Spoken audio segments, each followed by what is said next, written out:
We're live. Hello, everyone. Welcome to the pre-stream. We're Hello, just hello. finishing the setup here. We got the computer hopefully working. And okay, one sec. Let me go tweet about it real quick. Entertain the masses.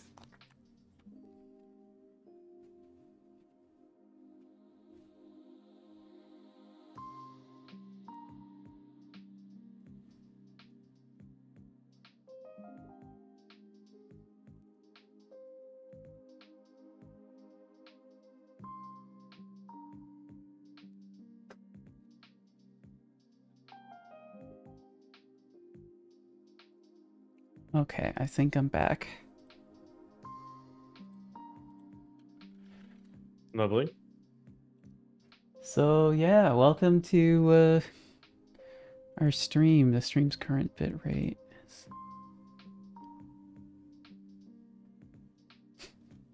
That's strange. YouTube is suggesting that I use a much lower bitrate than I am. Whatever, it's fine. But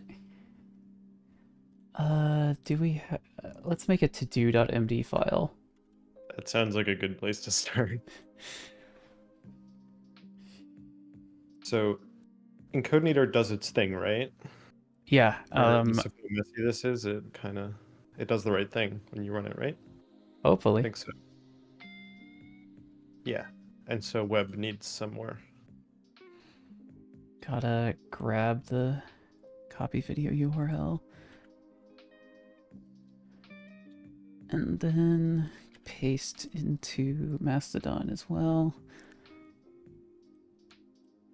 I have like 50 billion tabs. If you can hear us in the live stream and you're in the chat, just type something in there so that I know everything's working. It's been a while since I streamed on YouTube and I don't remember. Oh, all good, says Adri 144N. Perfect. So, today we're going to be working on a little thing using the Fly Machines API. So what I have in front of me is most of the start of a vertical slice of YouTube, specifically the part where you upload video and you process it to make it available for people to stream in a browser. This is made up of two components. One of them is called web, very imaginatively, and it's a simple web server. And the other is called Encodenator. And the Encodenator service is what, takes the input videos, turns them into HLS chunks, or for HTTP live streaming, or the trick where you split up a video into a bunch of little chunks that end in .ts and have your browser stream those as you go. And this works, we think. Yeah, Encodenator is more or less functional at this point. It takes its parameters through envars on creation because it's kind of meant to run just like single shot. And when it finishes, it uploads the finished product to backup test 3, which is Tigris for us. Yeah. Adrian asks, is this code what you use to put the Getty stream on your website /cdn? No.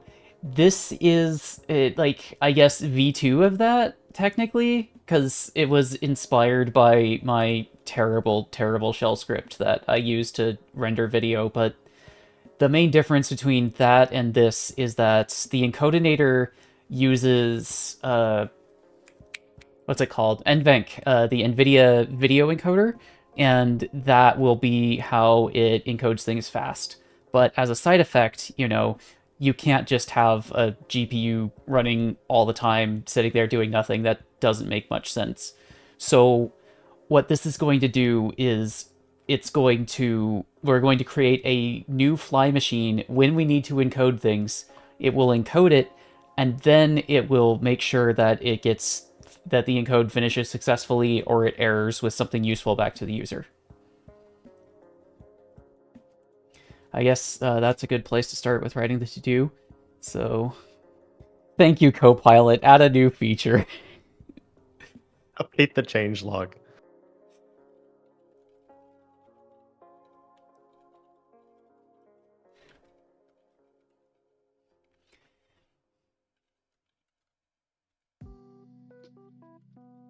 C spell off. So basically what we want web to do next is take a video upload through like an HTTP multi-part file upload like normal, and then spawn a Fly machine running in Codeinator to, well, first of all, upload the like raw input file to Tigris, and then spawn a in Codeinator to blend that into the end product. So that part is what we're working on today, for the most part. We want web to spin up a Fly machine. So about 10 left shifted 32 times is 42 gigabytes, right? Because 32 times 2 is 4.2 gigabytes. Okay, What is this, bytes? I don't know. I don't know what this what units this is in, but I think 42 gigabytes sounds about right for 10 left shifted 32 times. That's about 43 gigs. Yeah, okay. Assuming this is bytes. What does parse multipart form say? Oh, is I think it's bytes. It would be kind of insane if it was anything other than bytes. Oh, it's doing the thing. It's doing which thing? I don't have Go IntelliSense. Oh, neither do you.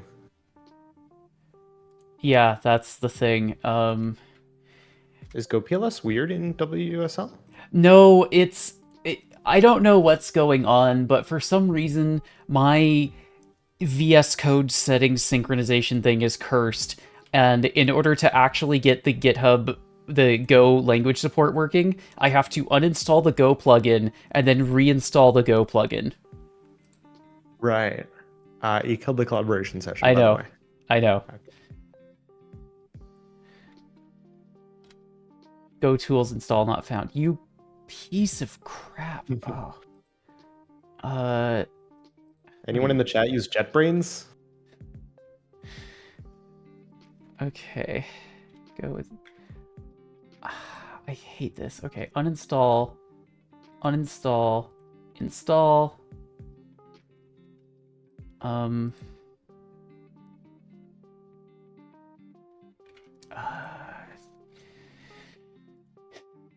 How you know it's a Z stream? Everything's broken. And you start frantically debugging all of your tools. Okay.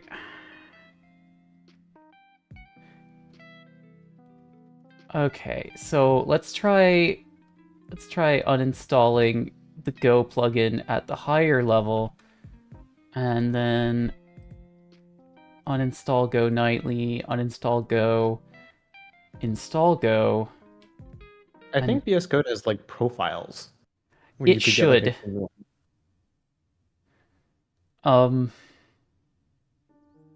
It's also entirely possible that I'm like bad at my job or something. Okay. It says stuff there, so hit the install, but there are no extensions to install. GitHub Copilot wants me to restart VS Code. Okay, so now can I... There we go. Okay, it's working, and now we don't touch it. Okay. I didn't have the language server go please, go modify tags, and static check installed.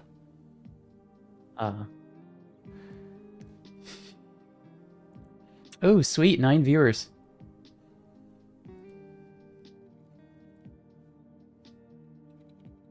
Okay, and go restart language server. Okay, we have language server now.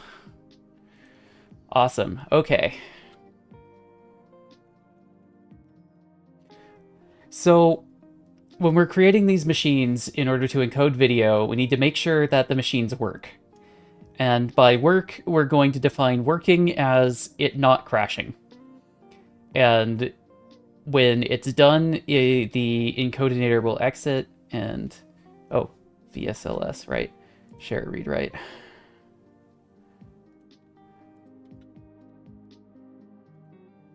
Oh, I have to remake all the terminals. Oh my gosh, okay. So, It's all right. You guys just got backstage access to the pre-stream. This was intentional.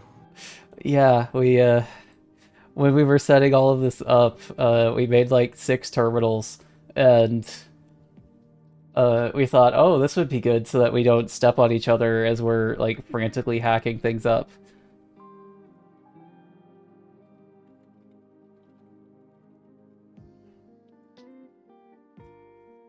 So we need some like closed loop control over the machines to Closed. some degree. What does closed loop control mean again? It's like hardware terms for like knowing where a motor is. It doesn't really make sense in this context. Oh, We just want to know what they're doing. like status updates or something. Yeah, like we want the machine to be not just going off on a little odyssey to do something and then maybe failing. We want to constantly know what it's doing. Okay. So I'm thinking that one of the better ways to model this is some kind of state machine. Well, yeah, you want a state machine, and I think we're probably going to want like messaging acts from the machine. Messaging X? Like acts, like ACK. Oh, ACK. Like Acknowledge. we say Okay. go, it says ACK. We say whatever. Like it lets us know like fail, etc. Like some sort of return messaging for everything. Yeah. Okay. So that no state should be able to update without someone knowing about it. These are we can model all of these as state transitions in a finite state machine. Yeah, I did make a packet. I did make a database type called event that might be able to have some of this, but it's very hackily implemented. Like an append only table. Like an append only table, yeah. These can get really complicated. Yes, they can. Um, Yeah, okay. I guess this is actually where you do something like Kafka, isn't it? Not necessarily. You just need to have something to tell you what the final state looks like at any given time. Like Okay. you need like an adder. It like eh. We'll just try it and see what happens. If this becomes muddy, then new solution. Okay. I don't know what to call this init state, event state init. Yeah, And sure. then, Usually it's good to, what is this going to be 0? yeah. IOTA, I'm Yeah, I creating know. an enumeration where it's just like a new thing, everything. Guess we want processing. Oh, yeah, unknown. Because that's the default value, so we don't want to use it. Right. If we initialize any non-pointer int, it will be 0, and we'll think that it's in some state, but it's not. Right, zero values. Right, make the zero value Yeah. either useful or tombstone it as this should never happen. Yep. Right, okay.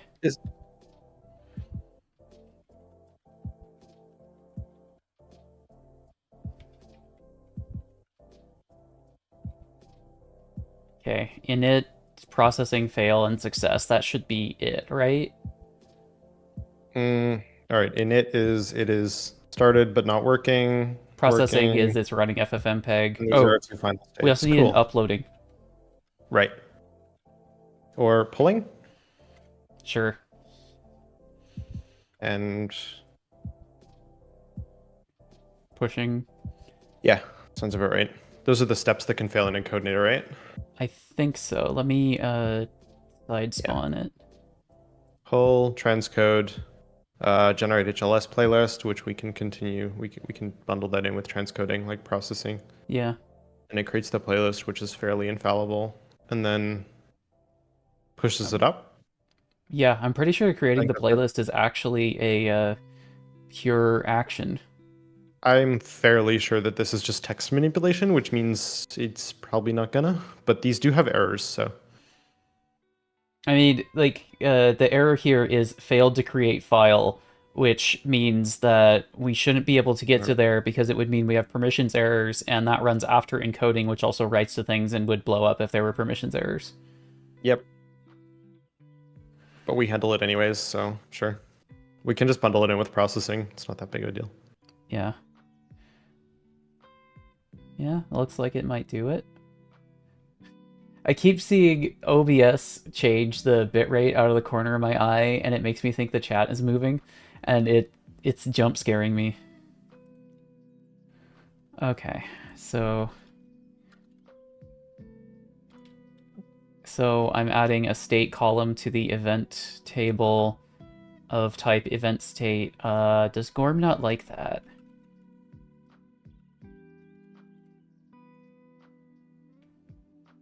Why would Gorm not like that? Oh, it can't migrate it to do that because it's a There's new already column. rows. Therefore, there's already null values. You can put a default 0, Right. and we can just know those are bad and torch them. Yeah. Okay. Declaring models, Gorm documentation. Oh, I should pull this up on StreamFox. And then pull up Firefox, paste, scroll down. What is down here? There's permissions. There's auto update time. Field tags. Specifies column default value. Okay, let's... Looks like you use semicolons to separate tags in Gorm's tag DSL. Cool, so... Default equals 0, I guess? Or Is it this one default? tag? Yes. Okay. Yeah, ghost struct tags are really weird because they're actually strings on the end of struct fields. Yeah. So this string gets passed in through reflect to Gorm, so... Okay, it's The not going to allow record us to being not null, semicolon. so let's just default to 0. It isn't like the migration? It's because there's stuff already in the table. Right. Using SQLite? I think this is using Postgres. Yeah, it's using Where? Postgres, or specifically it's using, what's it called? Supabase. Yeah, that Oh, thing. there's a Supabase. Okay, cool. Yeah, we're connected to Supabase. We have, I think it's connected over the pooler. It has to be, unless you have IPv6. Right, yeah. And I have 8 gigabit fiber that's IPv4 only. Okay, so we have the event states, and let's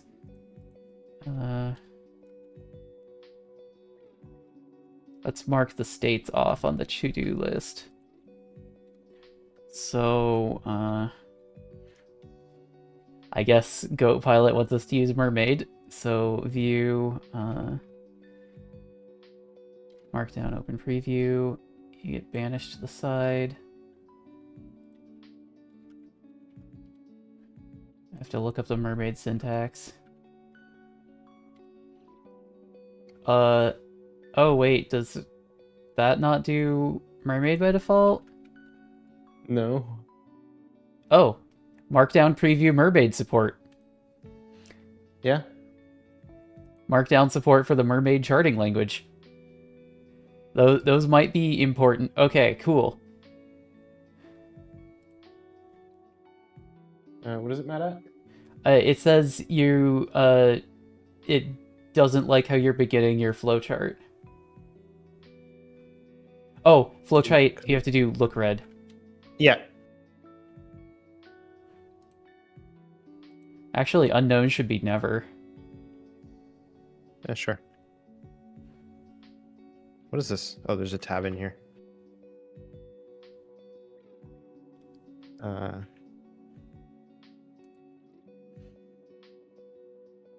Expecting semi new line EOF got minus. What?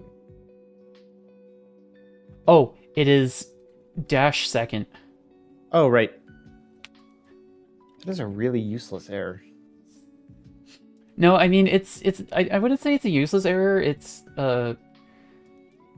more like a program. It's like a grammar error. Oh, I did it again. Yep. I have GraphViz brain poisoning, so I have that happen too. Ordo says all good. Text is readable. Cool. Like, as someone who does like streaming like this a lot, like, figuring out what size to put the text is always the most annoying part. Because like I have what, a 32-inch screen in front of me, and VS Code is taking up like the right half of it, almost half of the monitor, and I have it set to, I think, 120% zoom. Sounds about right. Oh, that is an arrow decision that it is making there. It really is. Okay, let's Is that not think ordering about that based? too much. What? Is that ordering based? No, I think that's just the layout engine at work. Huh. Okay, cool. Awesome. So now that we have like the high level overview of where we want to go with this, let's implement the caveman code to make a machine. All right. Okay, I have spawn machine here. Did I actually already make the machine? Oh, I did write the code to spawn the machine. Poll encoder machines also gives you what error? Poll encoder machines is... I have to figure out what I did here because I wrote this code like 2 weeks ago. Let's not use a array of errors here. Oh, I think I know why I have an array of errors there. I think that was so that I could continue processing something even though an intermediate steps failed. I know, but there's... And then wherever you're appending to this... Do errors.join? Yeah, that creates a tree in memory. Pretty sure? Pretty sure that creates a tree in memory. I think. No, I'm not doing what you said. Oh, what is multi-error? I'll pull the package in a minute. Okay. Just do a go mod tidy when you pull it. Yeah. Okay, so Which terminal? let's look at the spawn machine function. Let's look at the spawn machine function, which I think I do. I actually have it created. Create a new machine every time you upload a video. Okay, cool. This means it's theoretically easier to fix. So, spawn machine is a wrapper function that tries to run this internal private spawn machine function with the cat's argument and the video, and if it blows up, it logs that something failed, and in the future we'll need to add a event here. Okay, so spawn machine is a function that takes cats and a video, or sorry, context. In the voice control software I use, I don't say the word cats very often when I'm writing Go. So I have cats bound to CTX. So what this does is when it spawns a machine, it creates a scratch volume that is of encoder scratch size, which I think is by default 50 gigs. Sounds about right.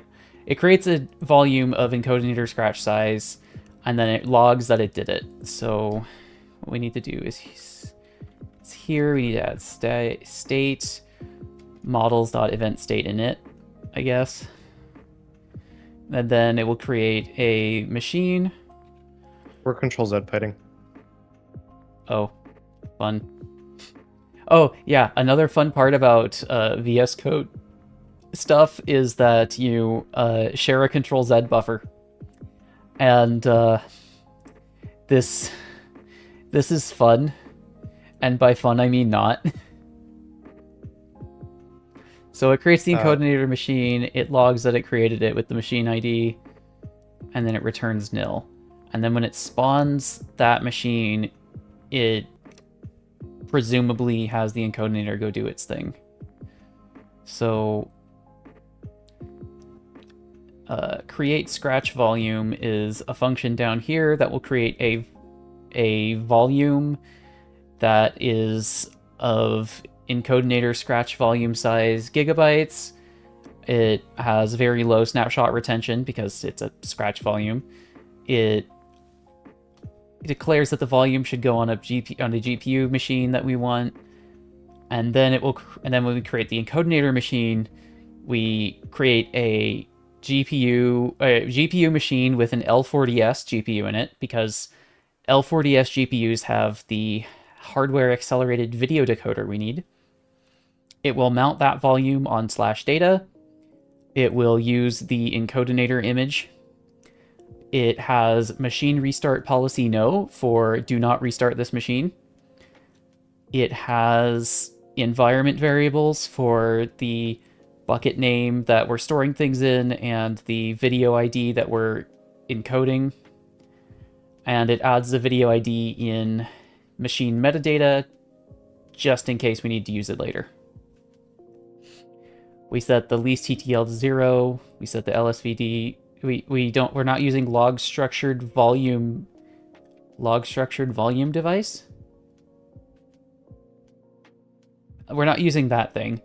And we have a name based on the video ID and the region that we're running all of our encodinators in. And then if it can't do any of that, it blows up and dies.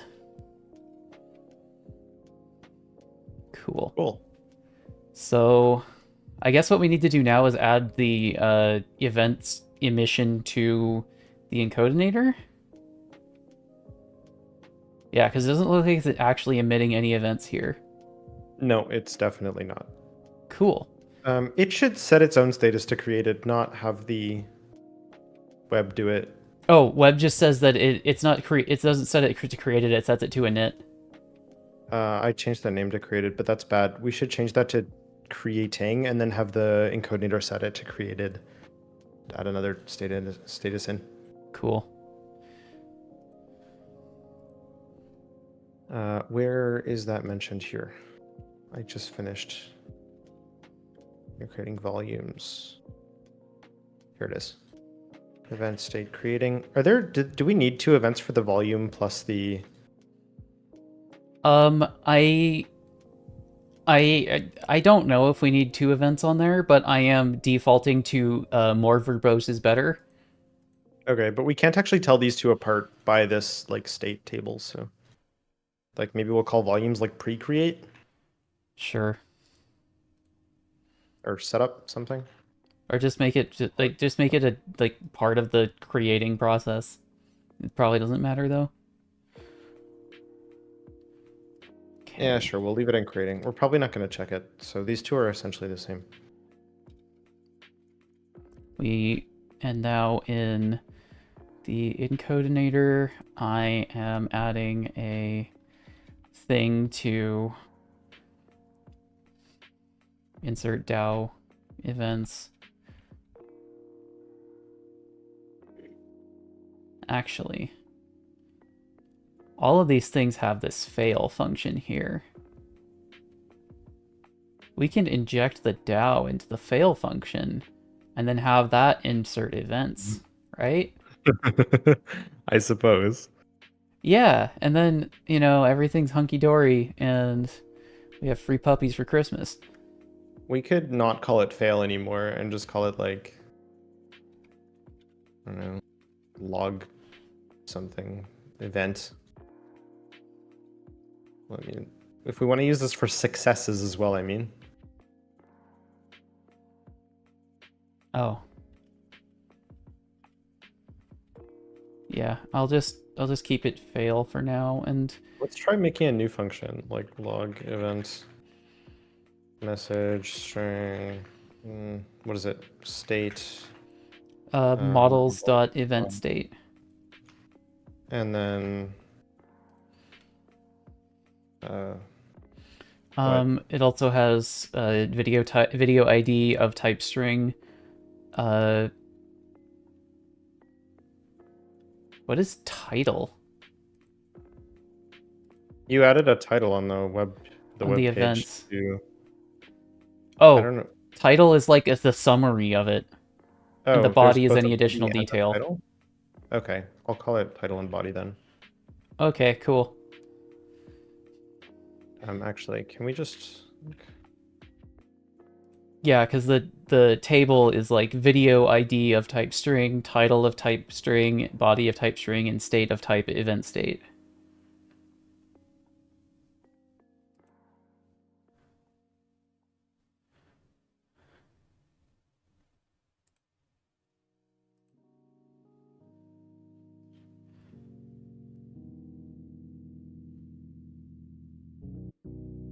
About now is when I wish Go had a from and or into instance. Yeah. Yeah. And so we need an event logger. Not particularly. We could do the really hacky thing. The really hacky thing? Yeah, watch this. Yeah. Because functions are objects.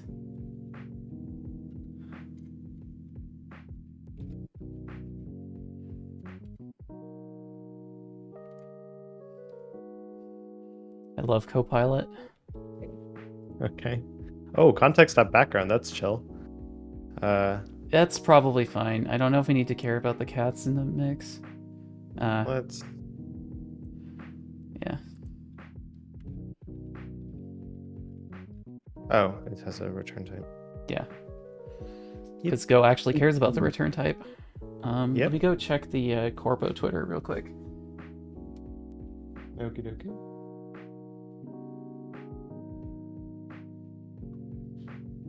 What's up, 7 viewers? What do you guys think of video transcoding? Everything's quiet on the X front.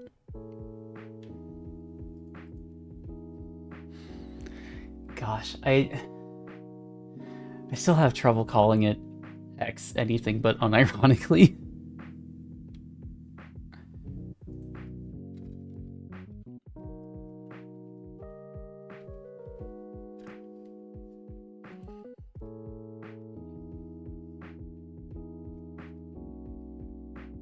So we need to insert this new function into, oh, you made it a lot of, okay, there we go, yeah. Oh, we don't have a CTX here? Oh, we don't have a cats there, no. Okay. Oh, no, it's actually declared right below the folder. I will just move this up. Move it up a little bit. Yeah. There we go. I've been bitten by like disregarding this before, like later into making something when I suddenly want to use OTel or something. Yeah. And now time to thread CTX through everything ever. That's why everything kind of just takes it, even if it doesn't need it. Yep. I'm going to make event logger a function that will just blow up for you if it fails to insert an event. Well, the event should be the. Well, just insert another one. I mean, if it's failing to do that, it possibly can't reach Postgres. So like, yeah, can't really do anything other than just like blow up and die. And os.exit, and we'll gradually replace the fail function with this. Yep. Should this lower my desk down real quick? My knees are a little hurty.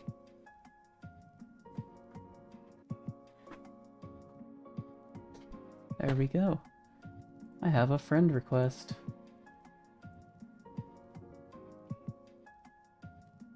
They have Discord cat ears.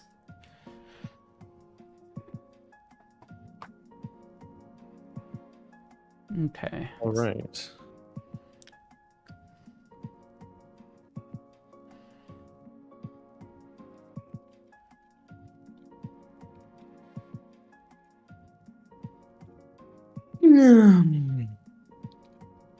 Be careful that this doesn't exit like fail used to.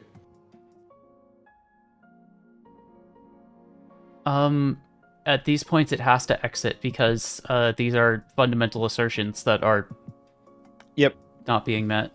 And I'm just saying this function doesn't include the exit like fail Oh, did. yes. Log event does not have an ultimate path in it. Oh wait, it does have an ultimate path if it can't send Postgres events.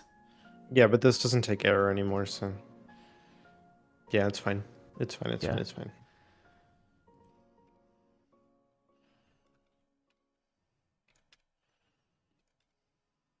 Failed to create Tiger's client.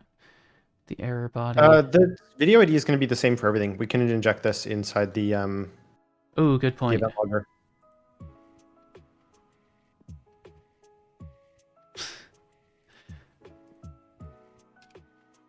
And then you can just Yeah. done. Or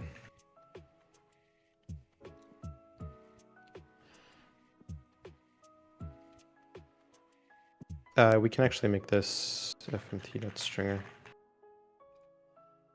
And then I don't think you have to write error.error here. Error is a stringer? It's No, not. error I is not a wish it was. stringer. Okay. I wish it was, though. I mean, it would make sense for it to be a stringer, but fmt does. actually what I'm Oh. noticing is that it may be better for this to fail when we call oh wait, no. Yeah, right. There's two types of events. There's successful events and failure events. Yep. Okay. We could check it. Log event, event message, downloaded source, event state. I need to put this on the side. No, VS Code. Go there. Thank you. I could make it fail if the event state is fail. Like I could just make it do this inside the function. Cool. Sounds good.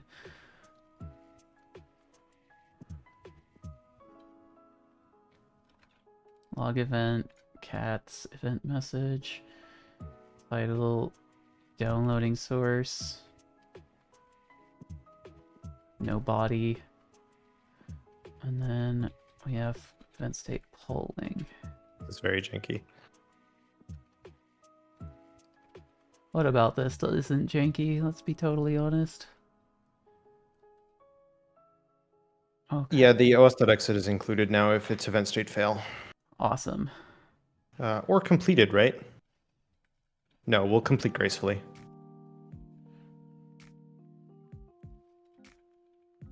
Okay, so it says starting up, and then we download the source, and then log event, and then transcoding. It's processing.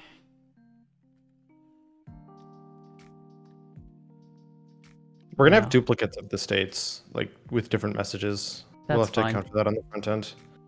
Yeah, I'm figuring that the state is really just going to be like what emoji is there. Okay.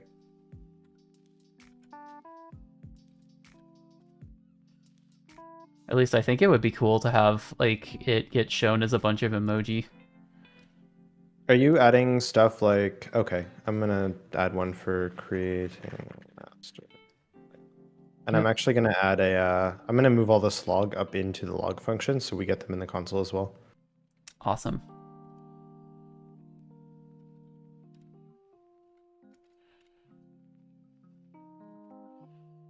Ba, ba, ba, ba, ba. Video ID. Wait. Transcoding complete, pushing to S3, and then log event, event message, transcoding complete.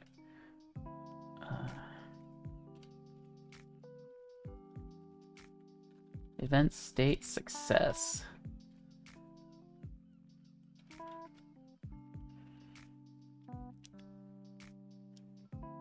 Oh, I'm used to pressing like save after I make every couple changes so that it gets reformatted, and I think it's stepping on you. Fine. We Okay. can just replace logs generally with. Yep. Oh, you already did.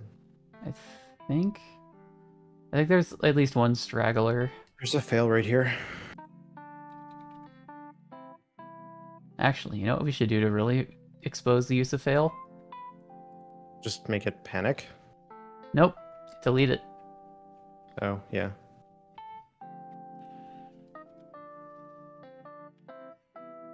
That is not a good message.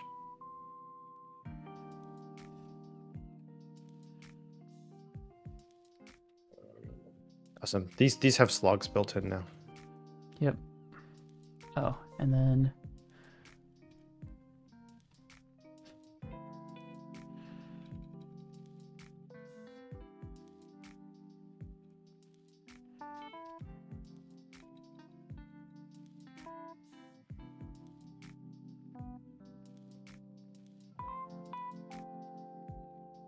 right. Sprintf is something that exists in Go. Did you want any more words here? That's fine.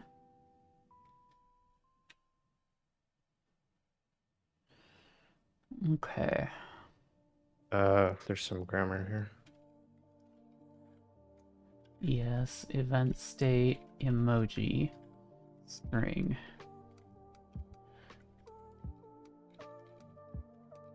Switch Are you making ES. a map of emojis?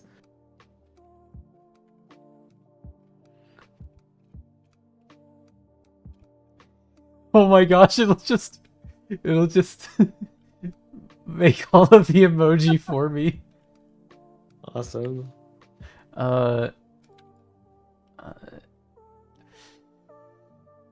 Right, Windows has the okay, so what's a good emoji for created?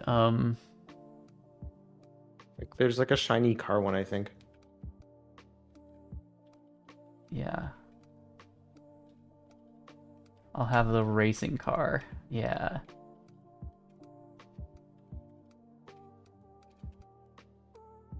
And the polling is a moving truck. Processing is a hammer and wrench. Oh, you don't need a map. I know you don't, but you can. You don't need a map, you just write the code. Wouldn't this be faster? And it would prevent duplicates? I don't know. Switch case will also prevent duplicates. Oh, right, yeah.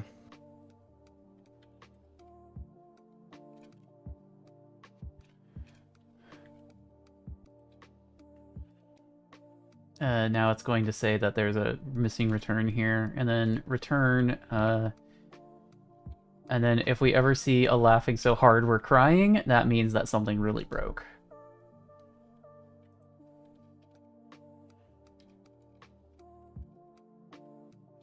It just used the Unicode plane, not like the actual. It looks like the actual plane on my end. Oh, wait, you're having, the graphical emoji problem. What? Yeah, okay, so there's a problem with some fonts where they have both a textual and a graphical form of emoji.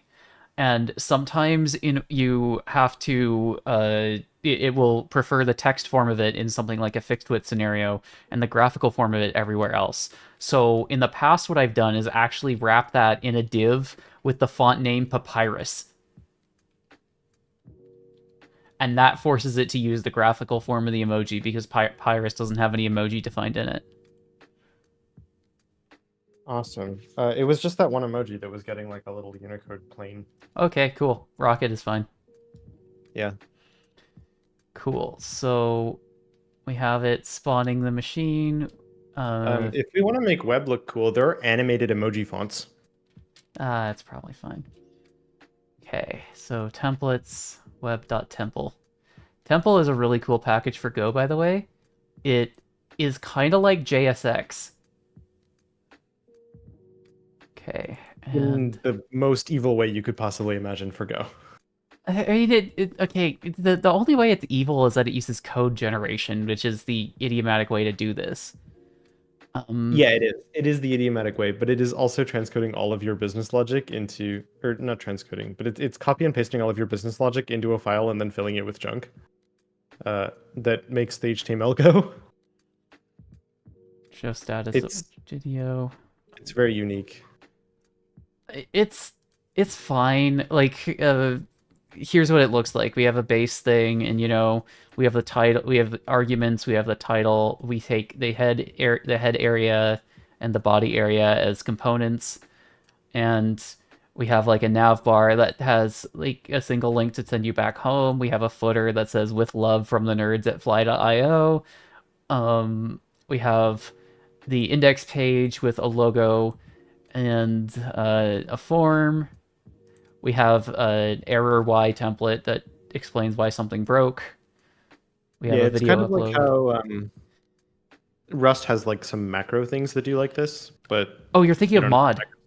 Yeah, Mod is maybe. great. I used to use mod a bunch. It works kind of like that, Yeah. but instead of macros, it's code gen because Go doesn't have the former. Oh, yeah. Passing values from temple to JavaScript inside a page is kind of cursed. Yeah, you just write it. Yeah. I used to You, do the same thing with the Go template library and Alpine.js. We would just have like a script tag that had a giant JSON in that was templated in by the template engine. I mean, that works. Like, Yeah. I ain't gonna call that bad. It's just kind of It doesn't feel right creative. though, does it? It is a very creative decision.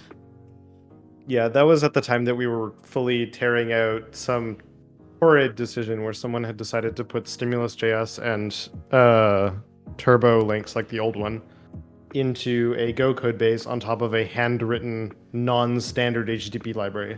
Wait, Turbo Links. What's that one? Was that the one where it like hacks It's people's a preloading. perceptions by preloading the page when you hover over something?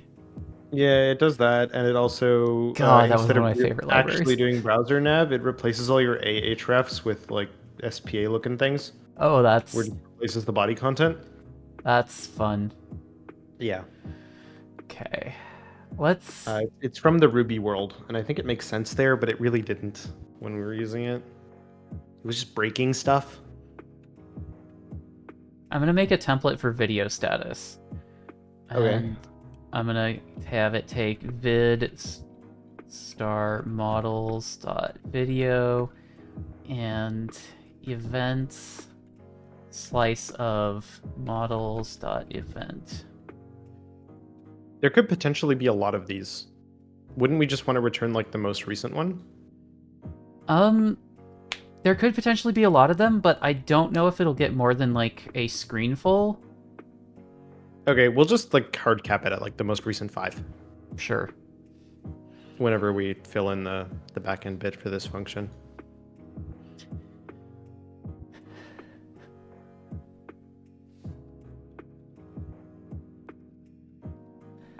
Yeah. Oh, I need a DAO function to get some events. Thank you, V Copilot.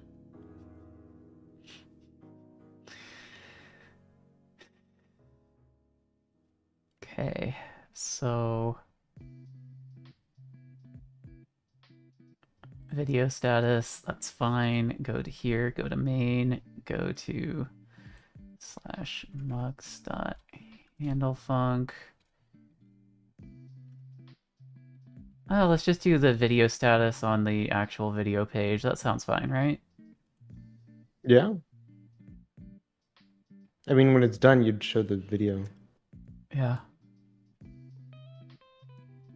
Where's the video embed function? Okay, func sun raised server is...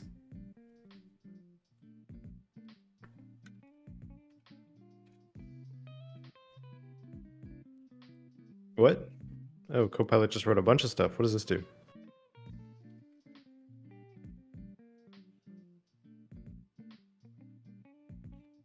Oh, it just wrote basically all the code for me. This is an AI stream now. Okay. But the DAO does not have get video. Yeah, so that means you just fix it. What does get video? Oh, okay, it's using request context. Cool, cool. Oh. Oh, the code that Copilot generated is cursed. Oh. What? I guess that would do it. That gets what? Okay, so this is the Doesn't have a reason I think table. this is kind of cursed is because we're declaring a variable here, and we're returning the pointer to the variable and the error value. But as a side effect of computing the error value, it it populates the return value there. I don't know if that works, so That is cursed. there. That's probably better. Yeah, and we should wrap this as well. Does it need to be wrapped though? It's almost never a bad idea. Fair.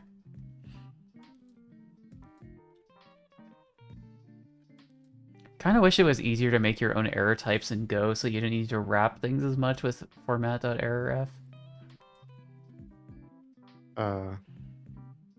It kind of is. Or, like, there was more automatic ways to do it.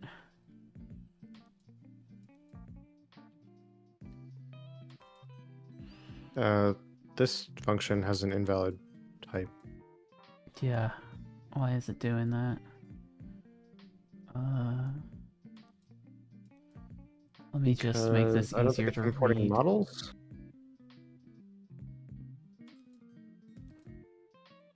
How did I make this easier to read up here?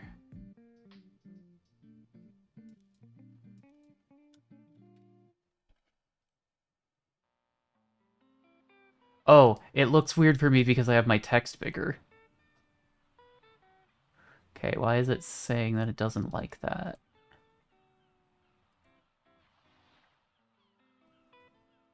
As invalid type value and argument to templates of video status. What? Okay.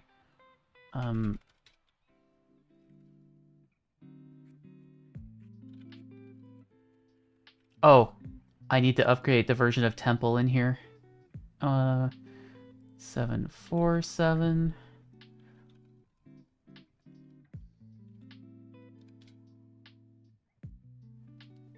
Oh, right. It doesn't automatically add imports in temple. Right. Oh, that's what I'm getting bit by. It doesn't automatically add imports. Oh. Yep. I am so used to that behavior with Go Please. Oh. It is kind of like one of the nicest parts, isn't it? Oh, yeah. Like, I always notice when it doesn't do it with Rust. Rust Analyzer doesn't import cargo packages for you. Yeah. Has, like, Rust Analyzer will suggest cargo packages sometimes, though. Yeah, but you still have to go off to cargo DOML and add it. Oh. Of course, the auto-generated thing doesn't have valid fields. Why would it?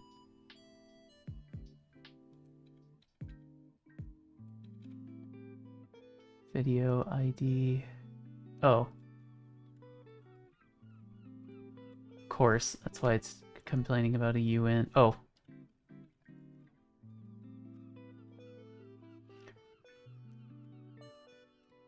Right, they don't have compile time stuff, so... Cannot use event as string value. Oh, right, okay. It doesn't like this because it's not a string. Because event is a value, not a string, yeah.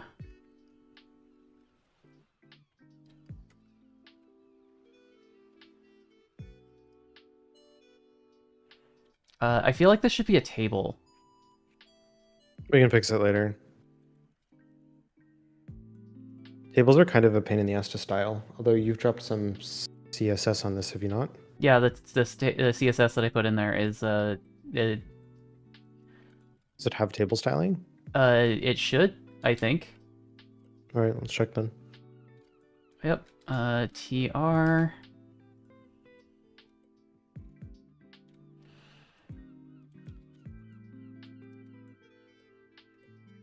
Oh, this doesn't have Emmet. State.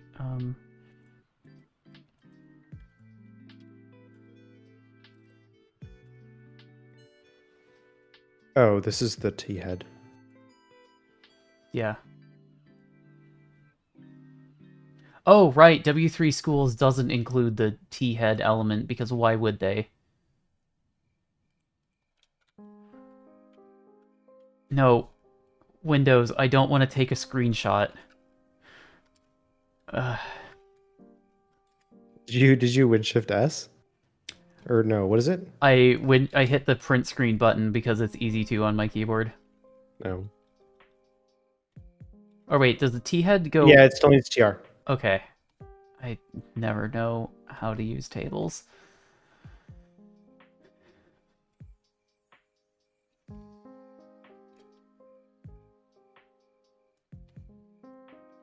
This should also, yeah, you made them TH. Cool. Oh, event that doesn't have any field time, right? Okay, gorm.model has created at.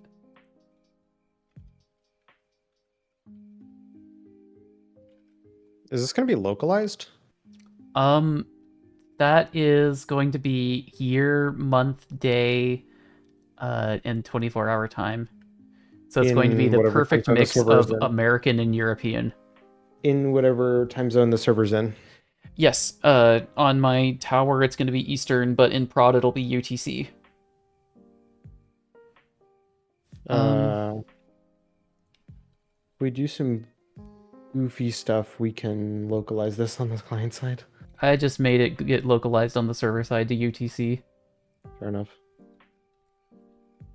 Because it being anything other than UTC is probably a bug.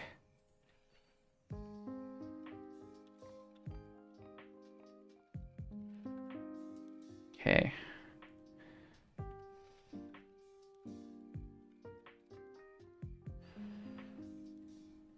So now I will show Firefox.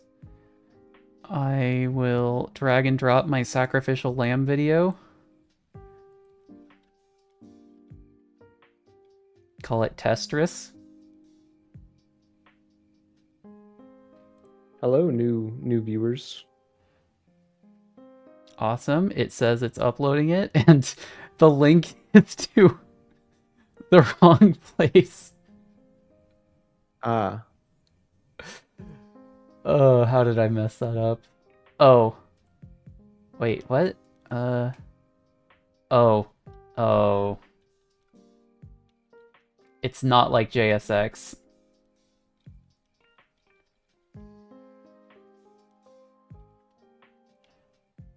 I think, either way, let's see what happens if I copy.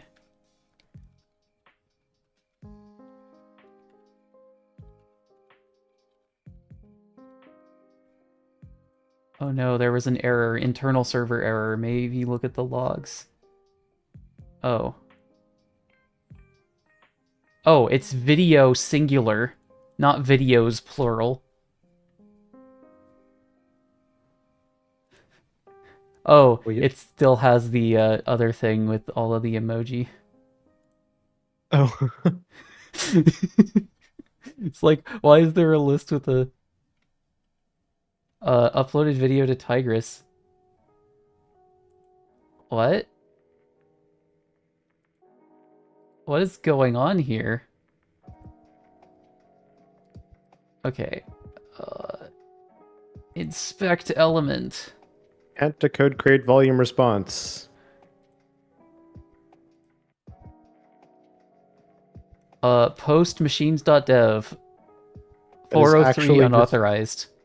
we didn't put, how did we not log that? Why is that not in the event log? That's a good question. How did we not log that? Okay, spawn machine. Probably because we're just logging it. Oh, it's because it's... Oh. Yeah, okay, that does make sense. We're not using our log event function here. Well, that's because it's in a different place. Yeah. We could just move log event to MISC. Or no, MISC has bucket policy in it. Oh. Yeah.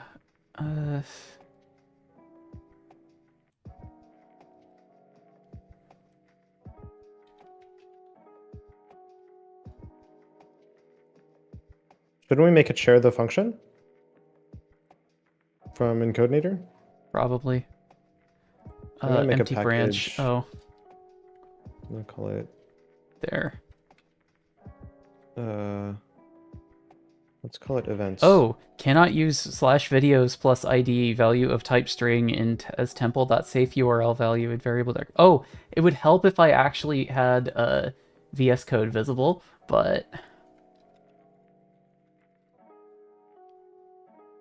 okay.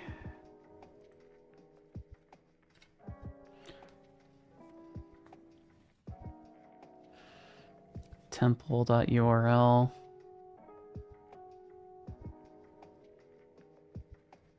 Oh.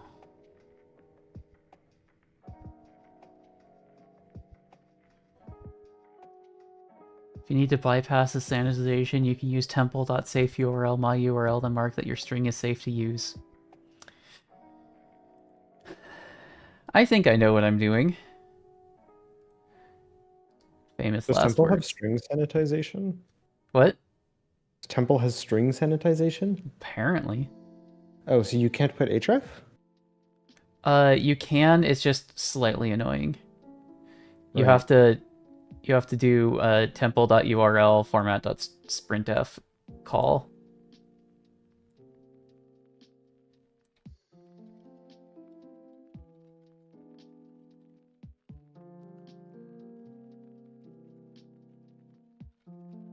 Like that. Oh, find made trap not imported. Okay.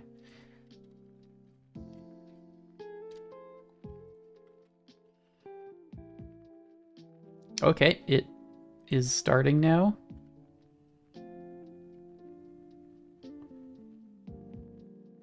Wait, it says uploaded the video to Tigris. Where did it...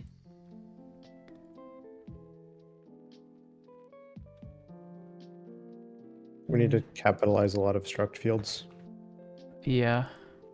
Where is it getting that it uploaded to Tigris? Oh, no, it gets that it uploaded to Tigris from here because the first thing it does is it uploads the video file to Tigris, and then it inserts that event, and then it goes there, right? Yeah, it inserts the uploaded the video to Tigris here.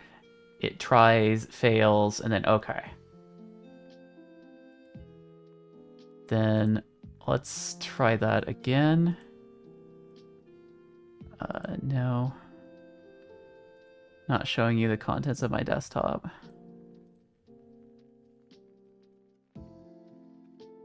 Call it testris 2.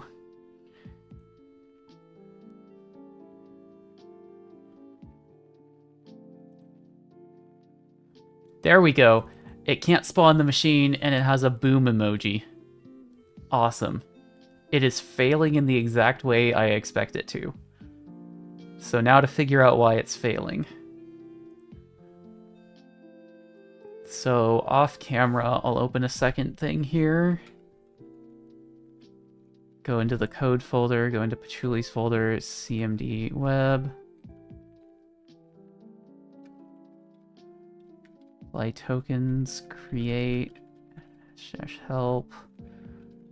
Apply tokens, create org. Oh. Right. It's getting 403 unauthorized. Yeah, I think I did the token wrong.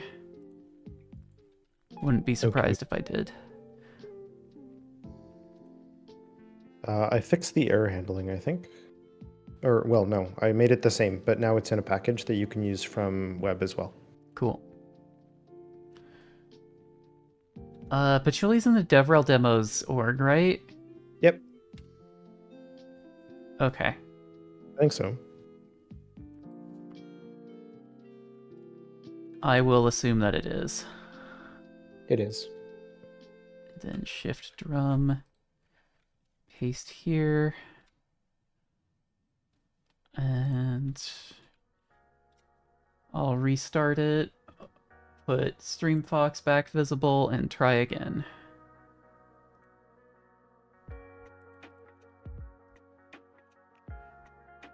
Oh, it doesn't actually show you the contents of my desktop on stream. Okay. Oh yeah, it's getting only that window. Right. Testers 3. Uploading the video. It is not instantly failing. It's created the scratch-in volumes, created the encodenator machine. Oh, this is cool. This is actually cool. Okay, I'm gonna cd.//fly logs. Oh. I don't know what I did, but something in this WSL VM is very not happy. And I have to confirm auth every single time. SSO error, even though it succeeded. Okay, cool.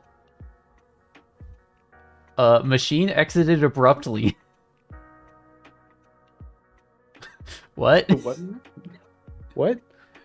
Yeah, that's what I have here. Machine exited abruptly. In the logs. Yeah. That's an interesting... Just powered... Oh, it's not a NVIDIA...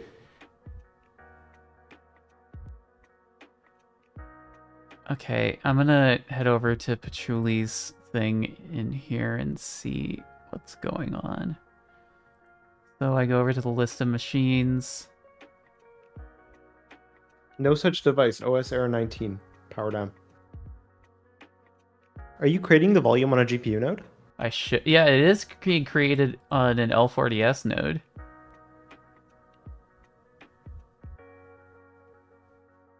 Okay, but then it's dying because no such device. OS error 19.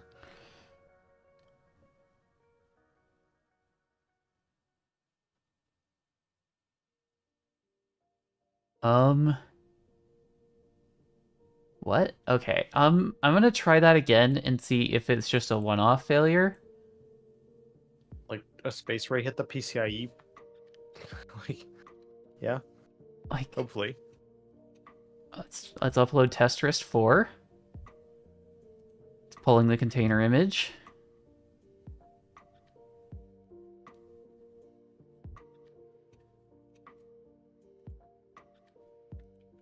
Status.flyio.net. All systems operational. Okay. It takes a hot minute for it to pull the container image because the encodenator is a beefy chungus. Yeah, it has like the whole NVIDIA driver and all of the stuff that it needs to work, along with FFmpeg and... FFmpeg is a great program, but it is somewhat large. Well, kind of, because it has to be. Oh, it's okay. It's transcoding. It's doing the do? It's doing the do. Oh, a 42-second cold start. We can probably get that down. Probably, yeah. Oh, right. I didn't push the version of encodenator that logs things to the database. That is one of the reasons that it might not be logging things to the database. Let's do earthly -- push plus all to push that. If anyone viewing is unfamiliar with Earthly, it is a cursed amalgamation of make files and Docker files that allows us to forget that we have multiple build targets and not deal with any of the problems that come with having multiple Docker targets. Yeah. Earthly is Kind of a elegant. mono repo lifesaver.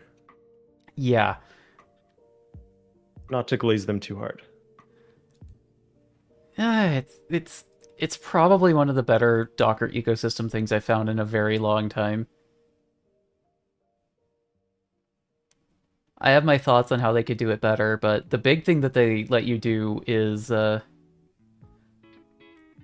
they let you upload is they let you use push shunt off all of the builds to another host, either one of their cloud hosted satellites or your own self-hosted satellite. So the satellite I'm dealing with right now is just running somewhere. I should get one running on a fly machine. That would make a good blog post. Or maybe it works on Fuchs. On what? On FKS. Maybe it would work on Fux. Oh, that's actually the canonical pronunciation of that acronym for the record. I don't think the YouTube bot cares. Probably not. Okay. Let's restart that and see if we get the version that actually logs to the database correctly. So I'm going to focus StreamFox again. I'm going to upload this random video of me like thumbing through the Tetris Effect menus that I've been using to test this. We have Testrist 5.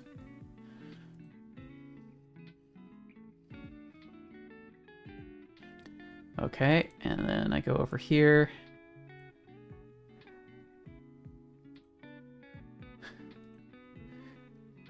Hello everyone, welcome to the stream.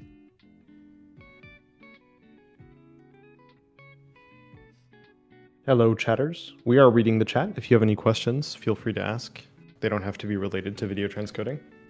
Oh, it's doing the thing. It put a race car, it put a truck, it put a wrench. Holy moly. It's like we actually know how to code. Well, it's working in a pull configuration now then, isn't it?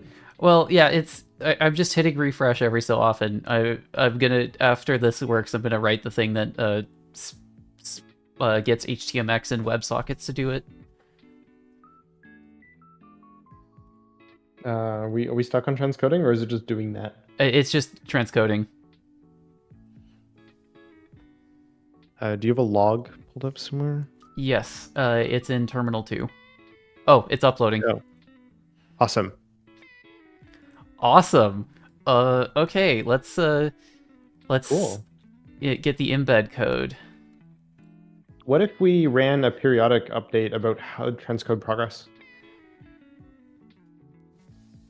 Yeah, that would be cool. Feel free to shove stuff in there. I don't remember how you set up the... Oh, it automatically upgrades to 1080p too. Oh, heck yeah. Oh, it's like it's actually working and doing the thing I want it to do. Oh my goodness, I can program. You should have it embed the video on the page when it's done. Ooh, yeah. Okay, let's implement that and hide StreamFox. And yes, I probably should make a hotkey to hide the Firefox window. This is the deep lore on my own streams is that sometimes I will forget to hide or to banish or summon the Firefox window for like 20 minutes at a time.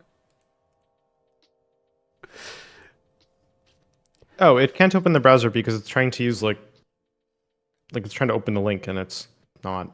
It's a VM, so. Yeah, I don't know what's going on there. It's using a Linux formatted thing. Yeah, probably fine. Okay, so video status, and then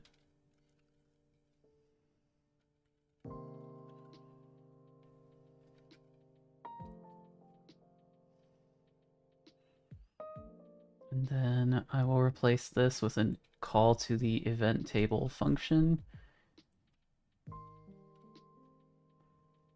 And Cool, test. Cool. What? Cool. Yeah, I am just making sure that the automatic deletion actually fired. Which one? Oh, you know that Go routine that I had that occasionally like looks for orphan machines and removes them? No, I didn't see that one. Oh, it's the poll encodenator machines function. Interesting. Is this for stuck machines? This is to just find machines that are laying around and slay them off. Shouldn't they just exit when they're done? Well, they exit, but they don't like remove themselves from the platform. Oh, Yeah, right. Why can't we yeah. leave them? What? Good. Why can't we leave them?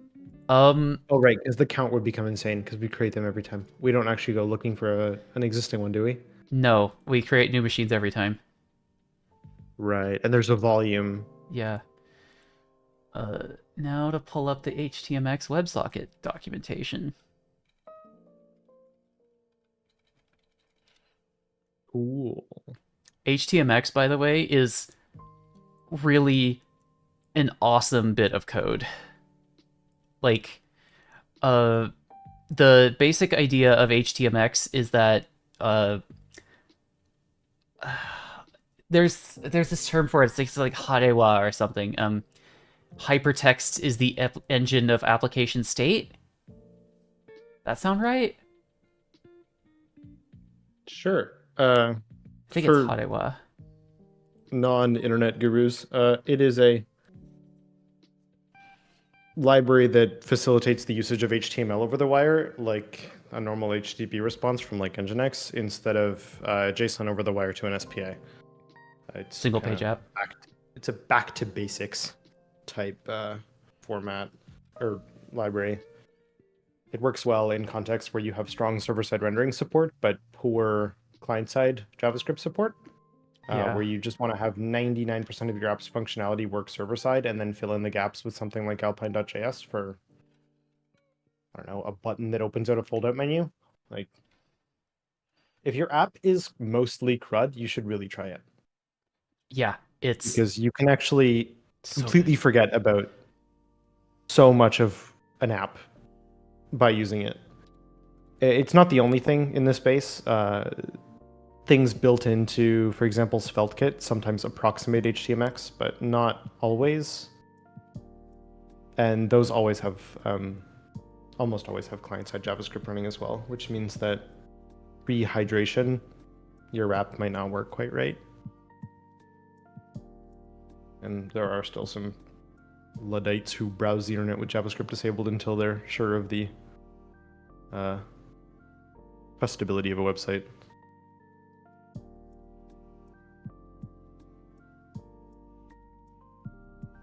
So now I'm making a WebSocket handler. I think I'm gonna set up the WebSocket handler so that it's like by the video ID, and then /ws or something. Yeah. That seems somewhat sensible. I mean, I don't.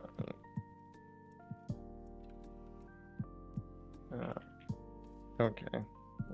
I feel better about like that. Okay, sounds good to me. What if we want to string other stuff, right? True. Theoretically. I was So- also gonna add the connect verb to the handler. So then mux.handlefunc connect /video /id /events s.video events. Oh yeah, Go recently did an update to their standard library HTTP servmux that allows you to have parameters in your things as well as HTTP verbs. So you can create a handler func for just one HTTP verb without having to do some terrible bad code. Thanks, Standard Library, for catching up with what third-party libraries had a decade ago. As is tradition. Okay, so func s server video events, and then yeah, that's not gonna fly there. Golang. Okay, so now Gorilla WebSocket is still the best one, right?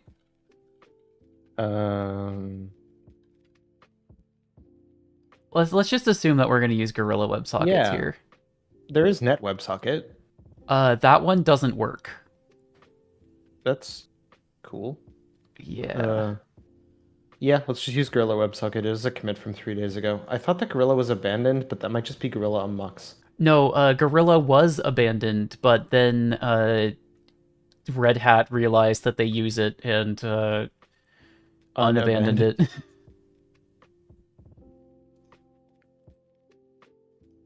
Awesome. I know, right?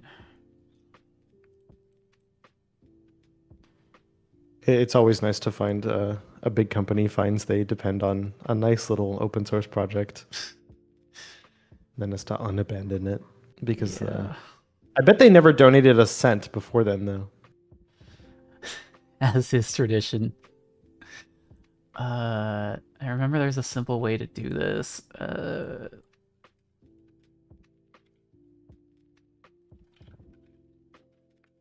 Let me do that thing that I do all the time and dig into my own code where I know I implemented this in the past.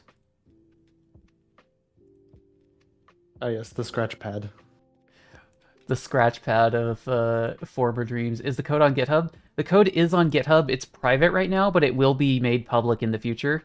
Sorry. Well, there's not a whole lot to do with it right now. Yeah, We're still making it go. it doesn't work yet. Once it does work, it will be public, yes. And it will be under the Fly Apps org. Yep. This one.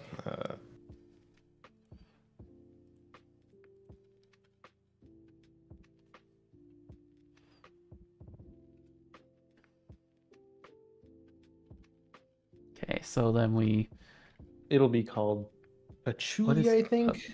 Yeah, Patchouli. Under the Fly Apps org at some point. Bar upgrader websocket.upgrader. Right.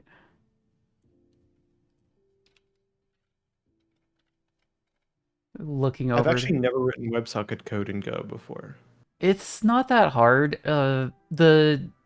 The main weird part is that most of the WebSocket libraries don't act like Go network connections or net.con. Right. So you're fighting intuition about like TCP socket. Well, I mean, half the reason why they do that is because WebSocket has two types of send events. They have one for sending an event that is a string, and one that is sending an event that is specifically JSON. We have access to the send event function in web now, by the way, so we can edit all of this stuff. Okay, feel free to replace it. I'm just finding out where I was before. That feeling when you lose your place when you scroll up. Ah, here, connected. Cool. So then we upgrade it to the connection, and then we... What's the thing to make a con? Oh. Oh, wait, the con is already a WebSocket connection. Oh, right. Okay. And then okay, so t : equals time.newTicker 5 seconds, defer t stop, for range t.c. In this case, we're just having it go every 5 seconds. And then we go down here, oh, right, we just execute the template right onto that. Okay, so then it's templates dot event table.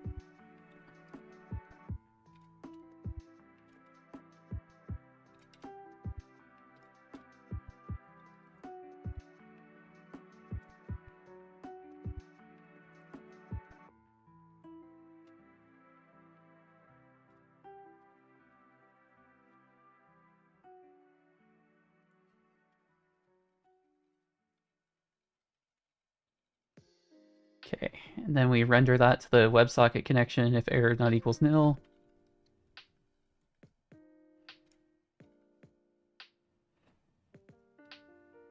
Right, WebSocket.con does not have io.writer.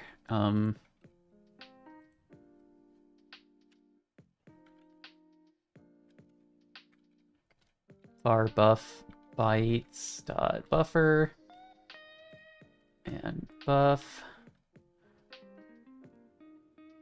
and then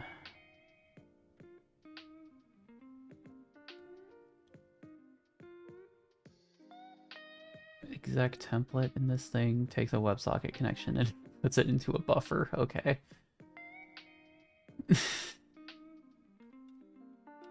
And then WebSocket.textMessage buff.bytes. It does that, and web.temple that there's an HTMX thing I need to do here.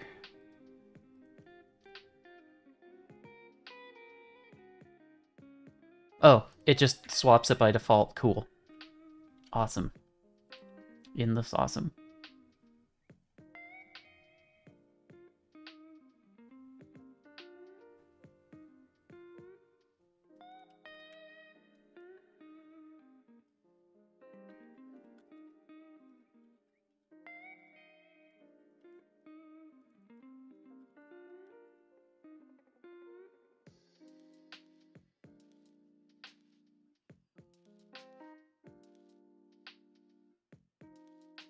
Okay, so there's event logger things going on there. And other than that, I think this should do it. It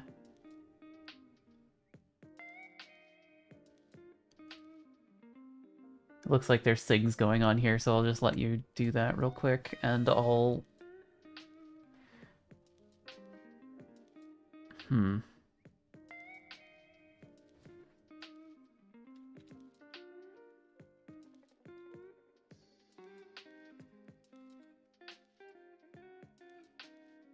I'll make a blank div here for the embed and have it show the embed once it's done. And then we'll have a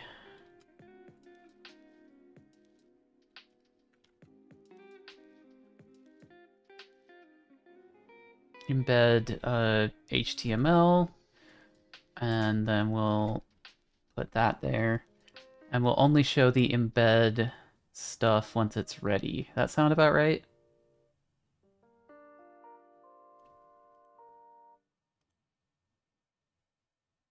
Cool. Glad we agree. I'm intently trying to remember how this type of pattern works. How the what? This pattern for options, like optional. Oh, func ops, yeah. Yeah. Because I needed to make this not depend on these things not existing for the other one, but I still wanted them to be optional in the other one, so. Yeah. I'm writing some stuff real quick that will give you the video embed for a thing. Okay. Yeah, I think that'll work.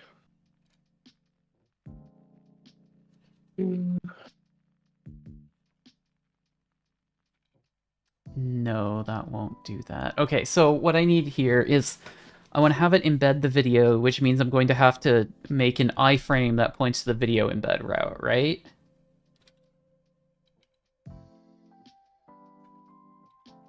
An iframe that it points to the. You can just use the video tag. We can't. Why? Because the video tag is being overridden via hls.js. Wait, what? Yeah. Okay, what's on the other page that we can't just embed inside of that page? Of embed in what sense? Like, why not? You're iframing something. What are you iframing? Making an iframe for the embed code so you can copy and paste it into a thing and get what you want. Video embed iframe ID string. Oh, No, I don't want to I don't get close it. that. So that when it's done rendering the video, it will just give you the iframe so that you can copy and paste it into Oh, your like web as page text. Okay, as text and as I get like it. as raw. I get it. I get it. I get it. I So thought you were trying to work out how to embed it on that page, yeah. which an iframe would be kind of overkill for.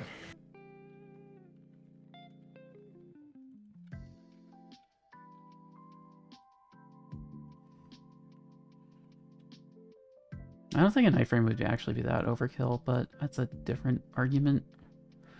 To embed a video in your own website? Yeah, I think it kind of would be.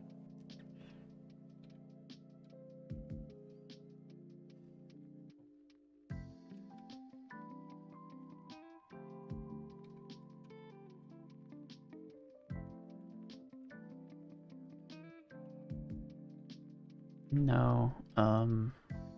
Fuck.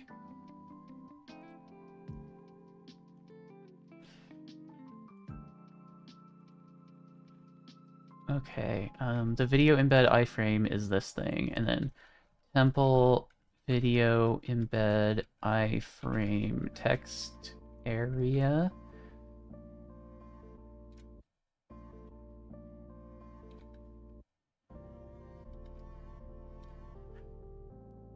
And then you call the video embed iframe function there, and then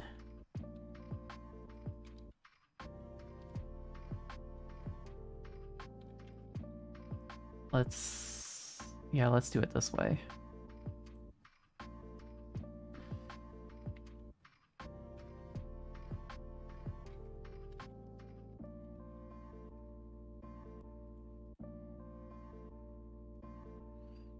Video embed iframe text area.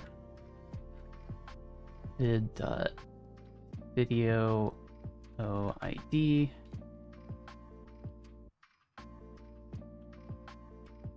Dot rendered at the context in the buffer. Okay, let's see if this thing will crash.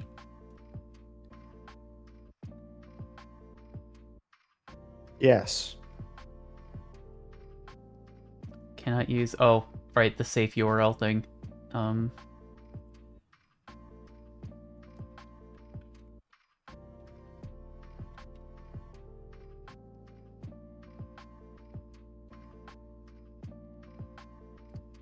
Oh, there was something in the temple documentation about this.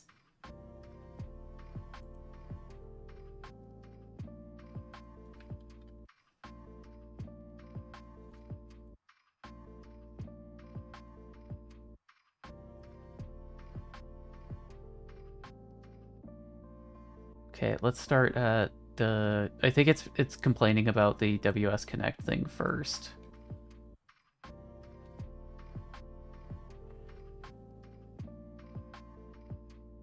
Yeah, can't use value of type safe URL to there. Okay, so then... that removes an error. Okay, so I do now actually just need to super YOLO it.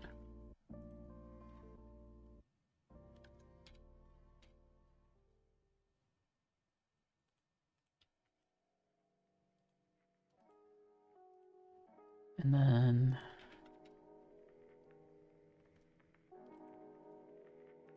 let's focus Firefox back, and then give it a sec to load. Why is it taking... oh. Server.go, not enough calls to DAO.insert event. Did I break something? Let's find out. Server.go, line 136. Oh, you're typing stuff in, okay.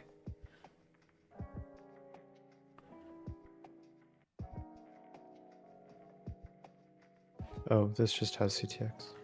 Yeah, that's just cats there.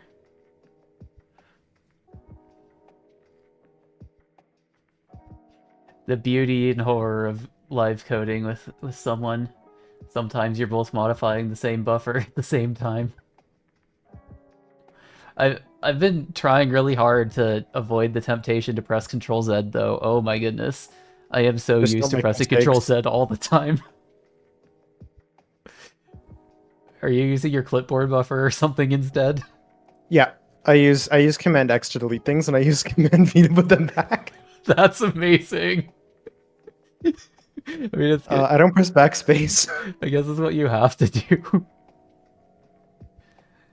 No stopping, Uh, only opping, yeah.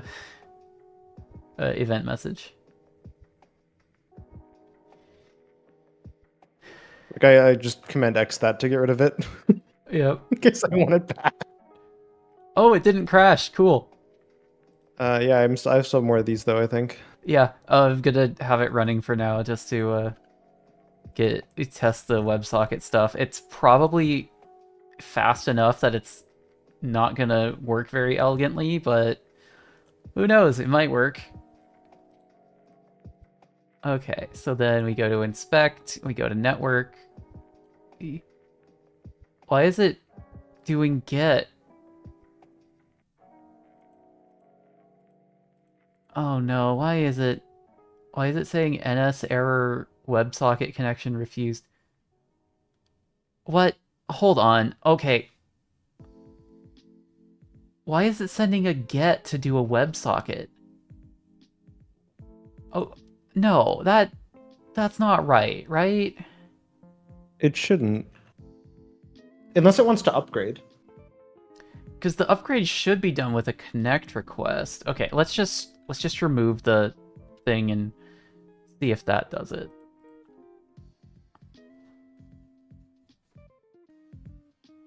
Oh, it is using a get to upgrade to a WebSocket.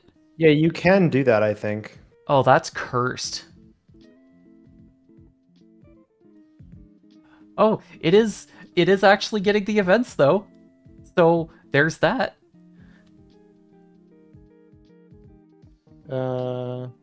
Awesome. Oh.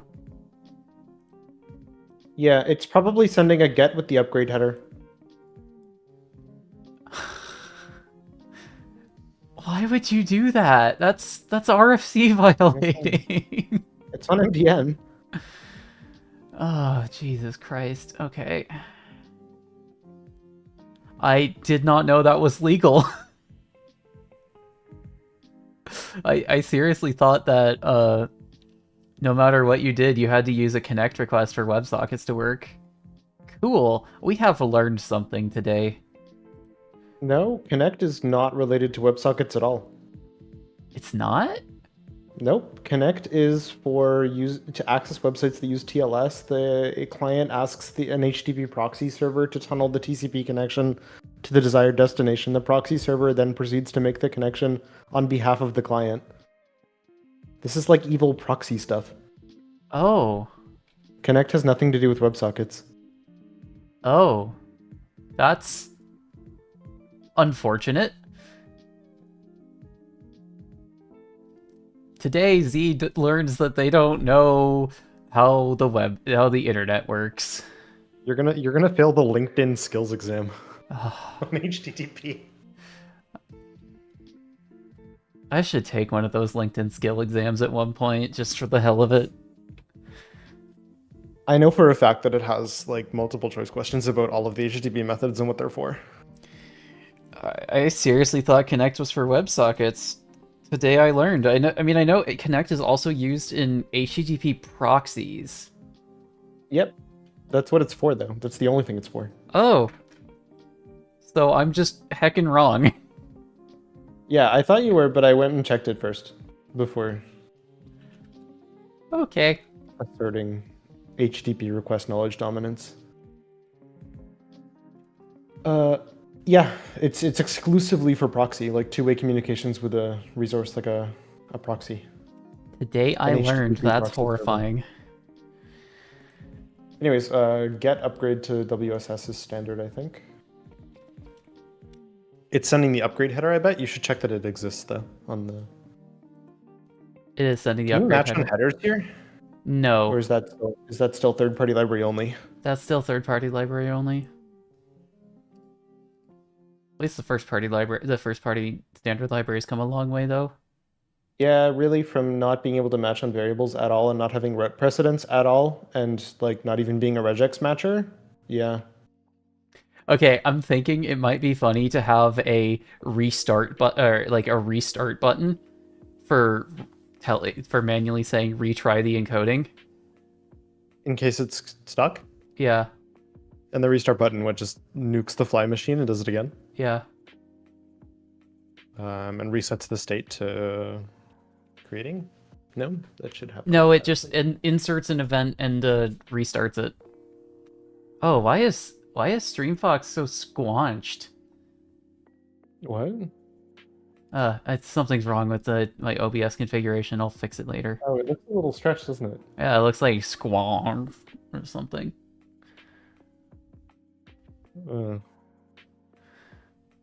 Professional internet streamer. Yeah. I think for the next time around, we're gonna have like some scenes set up in OBS that you can just toggle through with a key to go Oh to yeah, Firefox and back. probably did something wrong while I wasn't looking. But either way, I am very happy with this so far. And if I do embed, we get this. Hit play. And it'll upgrade. Yeah, it How much stream upgrades. delay do you Not have the on? most clean upgrade thing, but it does upgrade. Do you have a stream delay set? I told YouTube to do ultra low latency stream delay. Oh, it's RTMP, so they mean about 45 seconds. I've been assuming that it means 1 keyframe delay. No. I wish. Twitch and YouTube still use RTMP for streaming, so you're looking at like 2008 Adobe technology. I think the standard delay, depending on your bitrate, is what are you streaming at bitrate wise? 6K? It's probably about 30 seconds. Okay. I'm going to commit this code. Especially because it seems like... Oh, does it compile currently? Did I finish with the Oh, let's find out. Did I get all the bugs?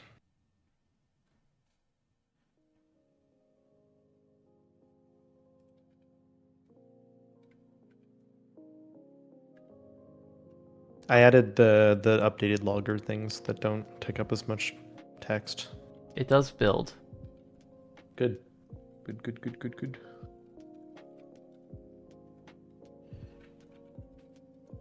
Awesome. Command/web. So to review, we have not updated the changelog. We are creating fly machines per upload. Yes. We are sort of monitoring them. Yep. Nope.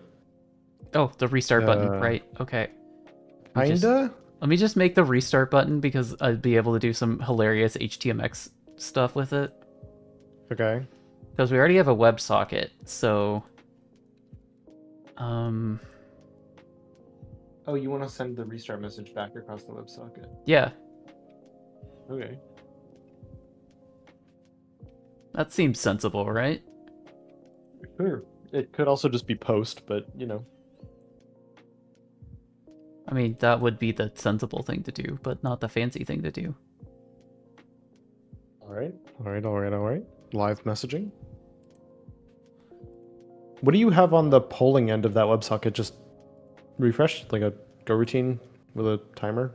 It's a go routine with a 5-second timer that will render the event table down to the user. Cool. So yeah, We can probably make that push another step behind, but that's it's fine. a later problem. But yeah, what it does is is the video status page is a div with the HTMX extension WebSocket, and with the WebSocket connect adder set to the per video events feed, and then it will render the video ID, the title, the 2 divs that I'm not using currently, and I need a restart or retry thing. Does multi-sub work here? Like that event stream is constant? Multi-sub? Like if multiple people load the web page, do they on the same timer? No. It's a Or new they get OS their own? timer per client, Okay. which is Okay. probably bad, but We could probably make a Go fine. channel for every. We could make like a map string Go channel for all of the different video IDs. It's fine. It's probably fine. It's probably fine. Or like a global timer or something. But wait, no, the global timer would only fire once per time interval. Right? What we'd want is just like we'd want to just share a channel and then have a timer running per channel. I think. Either way, we're not going to hit the limit of OS timers anytime soon. I don't think so. It's very Okay. unlikely. We could also just pull client side. True. Oh. Right, so button and then hx dash put video. No, we want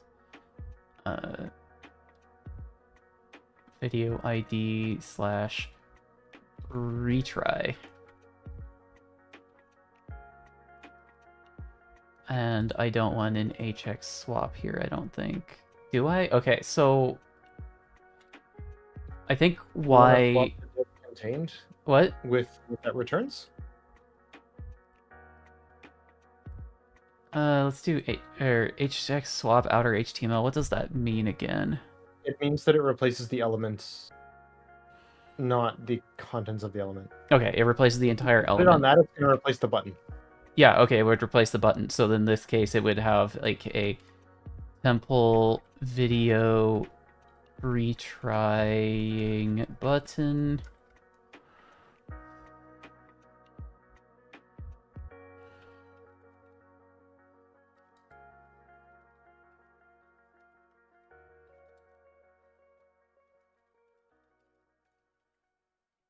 Right?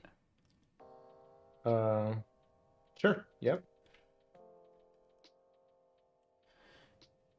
You'll have to respond to that with that. Yeah.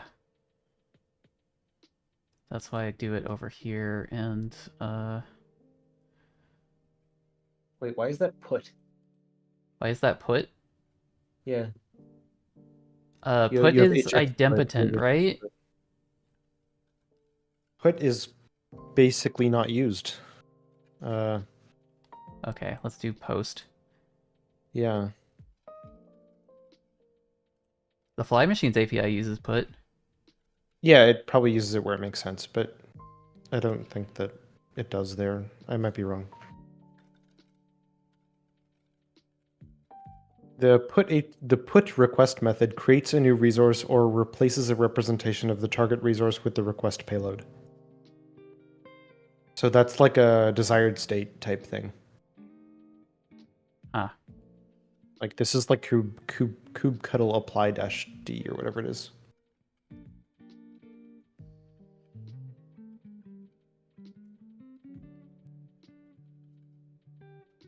Since we're telling it to retry, I think it's post. Semantically.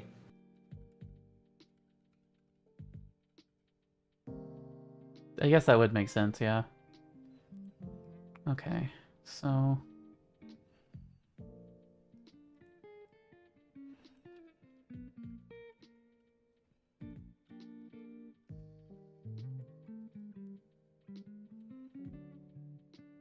I think it would be put if we were like setting the state to restarting and something else would react to that. Like how you could with Kubernetes, you could just set the YAML to say restarting. Yeah. Oh, it was hallucinating the wrong template syntax. AI. AI.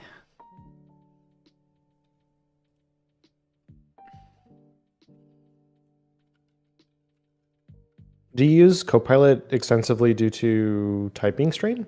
Yes. How is it for that? Like, I bounced off of it because it was writing junk code, and I usually take my time with things. but how does it work for just like being a typist? It depends on how. So a lot of this stuff works better with few shot prompting instead of one shot prompting.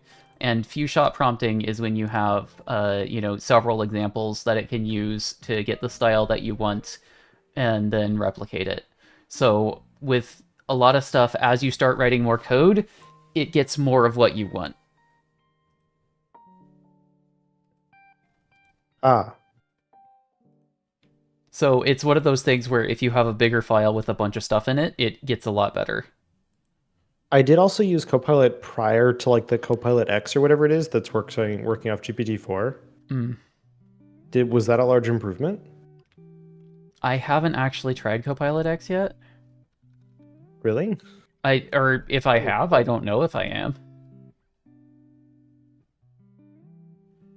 Vid.state, where is...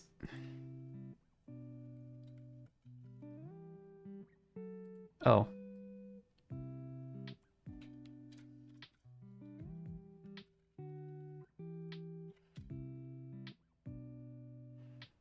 Func temple component does not implement temple component.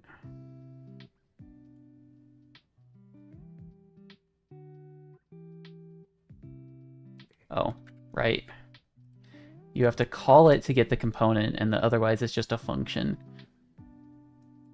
Okay, so...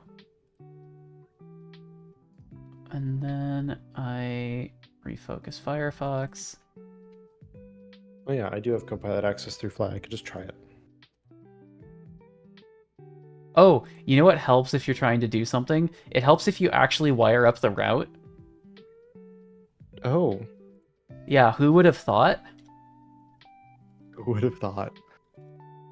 We need the next generation Go HTTP mux that can interface with your Elon Musk TM Neuralink and just do what you want. Yeah. All I need to do is, like, put a chicken heart into a PCI card or something, right? Yep. Let the little men inside your computer do all the hard work. Oh, What? failed to... Oh, it's blowing why up. is it a text area? Oh, I know why it's blowing up. It's blowing up because I'm using the wrong context here. Ooh. I have to do a context.background instead of the request scope Oh, context. you're Because I'm making a Go cancelable. routine. Yep. Well, Yeah. I have a rule in a large code base that I used to work on using source grep that would catch this and tell you to please not. Yeah. That is a good rule to Wow, have. that is like one of the only foot guns in Go. Oh, I hit the retry button and it actually is doing it. Oh, this is Really? awesome. Oh wow. What's the text area for? That's gonna be where the iframe is, but it's not doing it very well, so Okay. wow. Oh my goodness, this is actually really cool. We should probably cap the amount of requests that it's giving you. So that this kind of looks more like a terminal and less like a log. Yeah, probably. I am just amazed that that worked. Wow. Maybe I do actually know what I'm doing. Cool. Remember, kids, imposter syndrome is real, and the sussy baka does not think they are sussy. Oh, that's getting clipped. Oh, that is definitely getting clipped. Wow. Like, it just heckin' works. Like, it just does the thing. Yeah. Looks pretty good. I'm Wow. gonna center this date emoji. Yeah, where is it? that's Do you have this is your CSS framework? How? just probably with style, whatever MX Auto does in Tailwind. No, you wouldn't want that. Can you refresh the page? Or Yes. Read. Compile web. I think Control one C of up, those two enter. things. Did I make it centered? Yes. Awesome. Maybe text align center is easier than using the center HTML tag like people have been telling me to. Telling me. The what now? Oh, there's this old HTML tag called center that you're not supposed to use, but I keep using it because it's easier than the CSS thing, but... This is HTML4 stuff. Like, no, you should not be. Either way, it works. Only due to the fact that browsers are deathly afraid of deprecating anything ever. Well, I mean, this whole thing works. Oh, yeah. Restart jobs that fail. Show status of a video. You just manually have to do it. That's good. That's good. That's good. Yeah. Oh, the iframe with the HTML with the embed code that doesn't work. Let's fix that. So What? that's roughly it for like a it works EP. Yeah, let's just finish this up to make it a little nice. Well, there's a lot of little more niceties we could add. Yeah, I'm going to open the browser inspector in Firefox. Where's that event SCORM query? Where is that? Is that in? Why is Can you Firefox? can you megaphone me to that? Because I don't know what the function's called or where it is. Yeah. Oh, here it is. The in Gorm Get events. Oh, you have a function on the DAO for it. How do I set a limit? Dot limit. Say 5. Yep.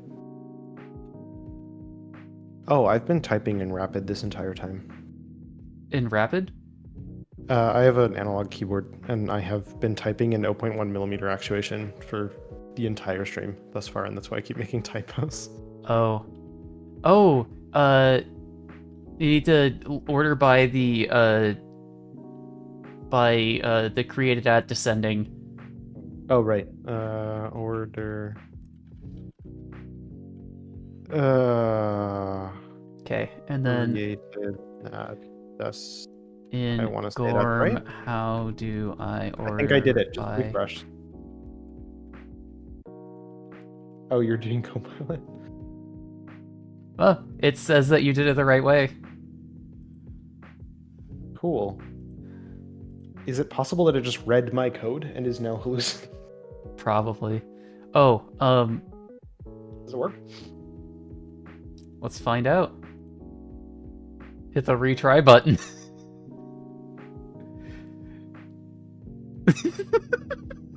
I love this so much. This is such hacky code. Oh my goodness, this is so bad.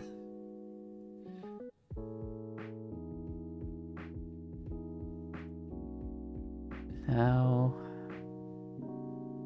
That looks like the right order. It does. Is it... 5 might be too few events, though. Yeah, it's creating 2 events in a row, and then... State equals 1.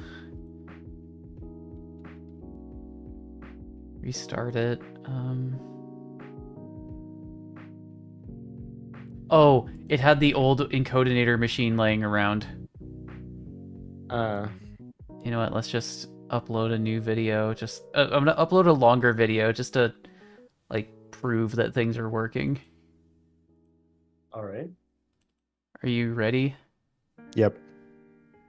Okay, how big is this? Properties. 2.93 gigabytes. And play with NPCHC. It is 23 minutes of Tetris Effect gameplay. Holy moly.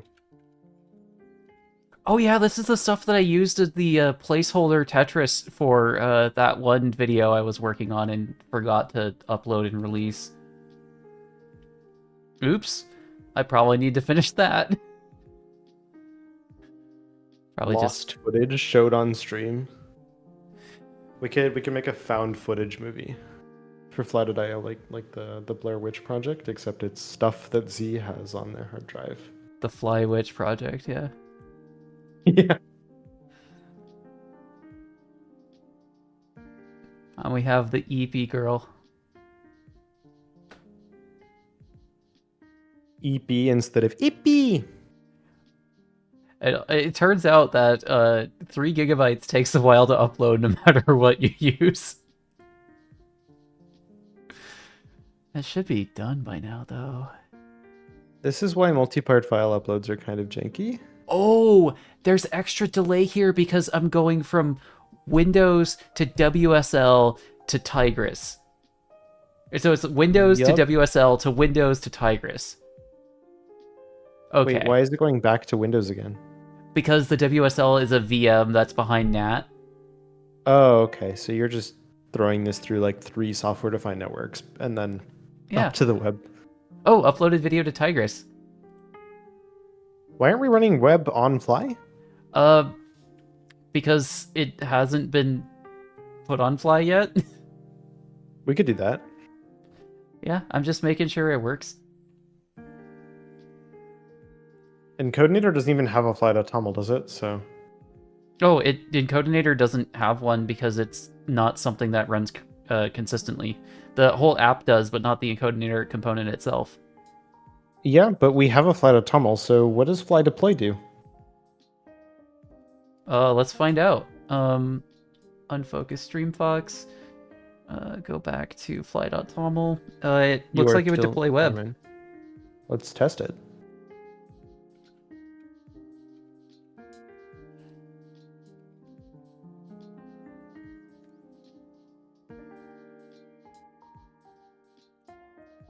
Man, I really janked up the authentication thing for this VM. No, that's just because it can't open the browser.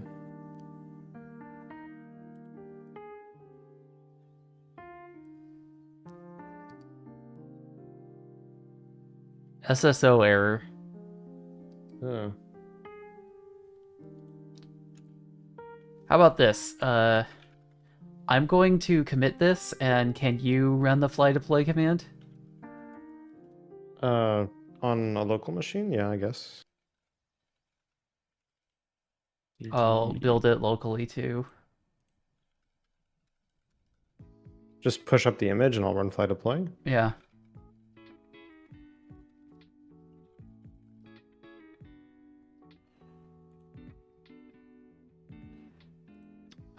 Pushed image main plus web as that. Let me know when it's pushed. Should be done. The repo too?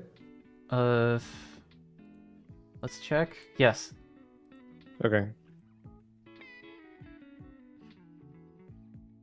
I'm getting GHCR image failure here because I'm not logged into GHCR on my Mac. Yeah. Can you push that this would to do the fly registry? it. I don't You know can if I with have a the- cromulent authentication set up. I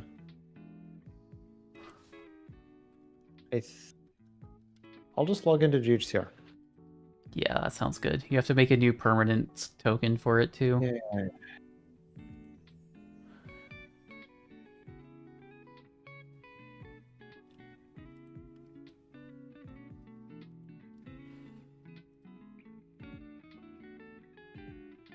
It only has one machine in the platform side. It's transcoding.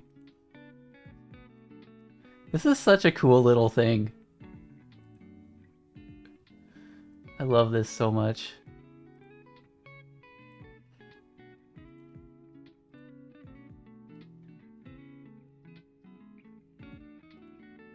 What's the scope that it needs? Write packages. Yes. Write packages, which will automatically give you repo permissions. Yep, I think. it's fine. And now let's log in.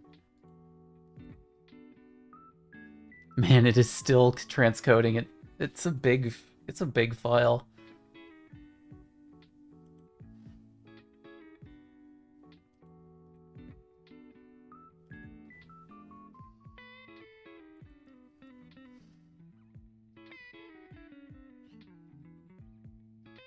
am currently deploying web. I failed auth again, even though I have GHCR access now.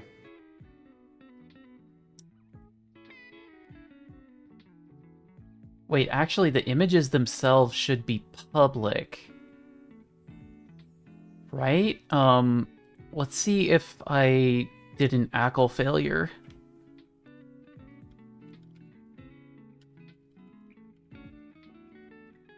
What do you want to bet? I just forgot to make the web package public. I'm getting manifest unknown from GHCR about Oh, patchouli. yep. It's because I forgot to make the web image public. Yeah, permission denied. Yep. I know That's exactly what's happening. specifically to this repo, That so should fix it. Let me try again. Yeah, okay. Did that fix it? I think so. Cool.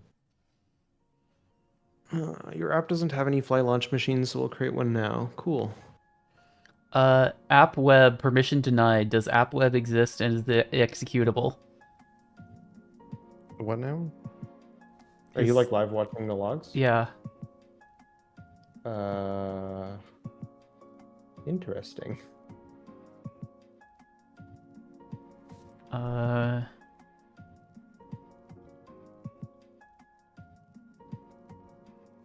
But you're running this locally in Docker, are you not? I'm running it locally on the raw machine. Oh, just try the Docker image then. Could not find pasta. The network namespace can't be configured. Oh, Podman.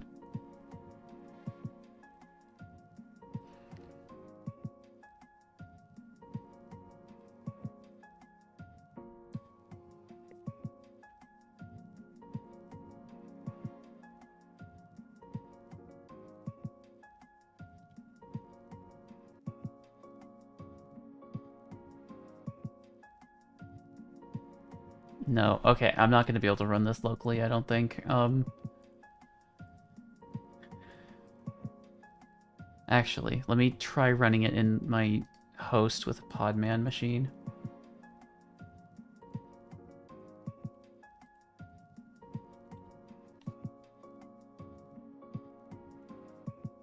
Okay, and then podman run -rm. It's able to pull things, so that's a good sign.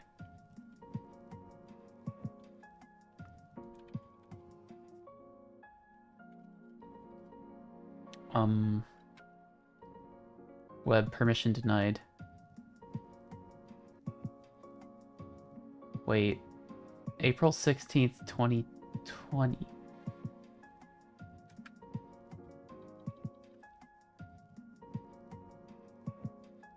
Why is it getting modified in 2020 if it's created today? It's The worker is broken. Wait. That web is a file web. Access yeah, I'm is... in the container right now.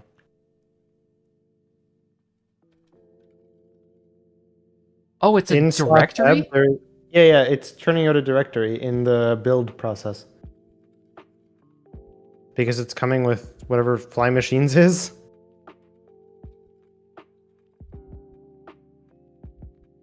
Okay, so that's not a directory. What the hell? Oh. What is fly machines?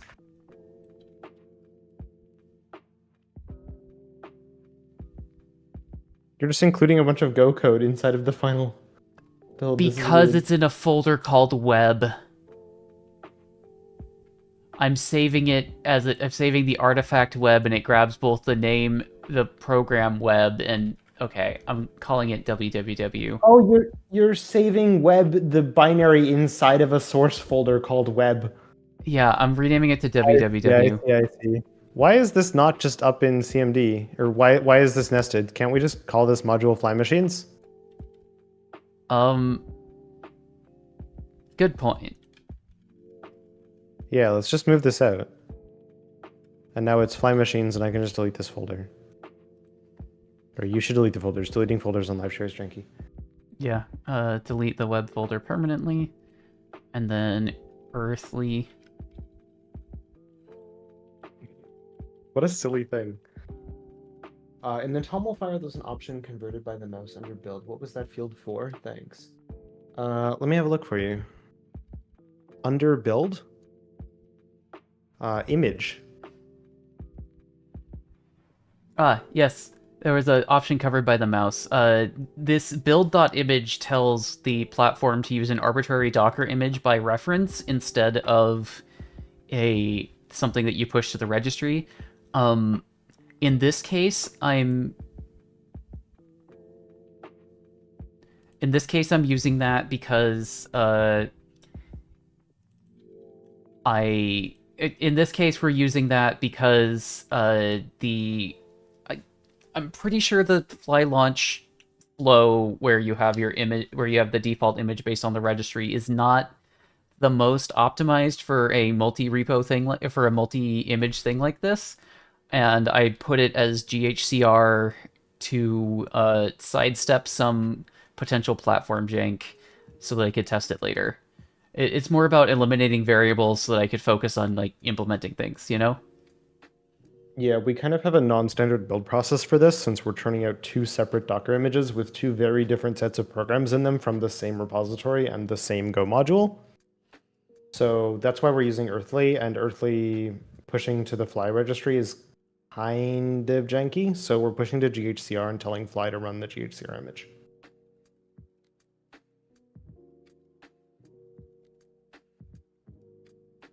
Okay, git pull and run fly to play again.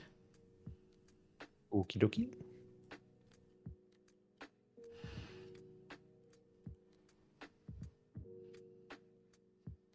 Oh wow, the platform warned me that release number 1 failed. I just updated it. Cool. It's configuring Firecracker. Go, go, go, go, go. Oh man, this is actually gonna work. You may have to dump a process group on the encodenator machine so that the router can be told not to route to them. No, it only routes to app processes by default. Oh, okay, cool. And you don't have that tag on the Yeah, I have no process group actually. I got it. Should I have a Work? process group? I don't think it matters. Web is not loading. Oh, it's still deploying. Because it's No crash error, no looping. error. Okay. No config space access function. No, error missing flag. required flag equals fly API token. Yeah, okay, we got a fly secret set. Yep, I will get the that. token from this thing off camera. CD code, patchouli, Free CD. giveaway today of a Fly access token. All you have to do is tune into the stream. We're not giving you a fly access token. cat.env.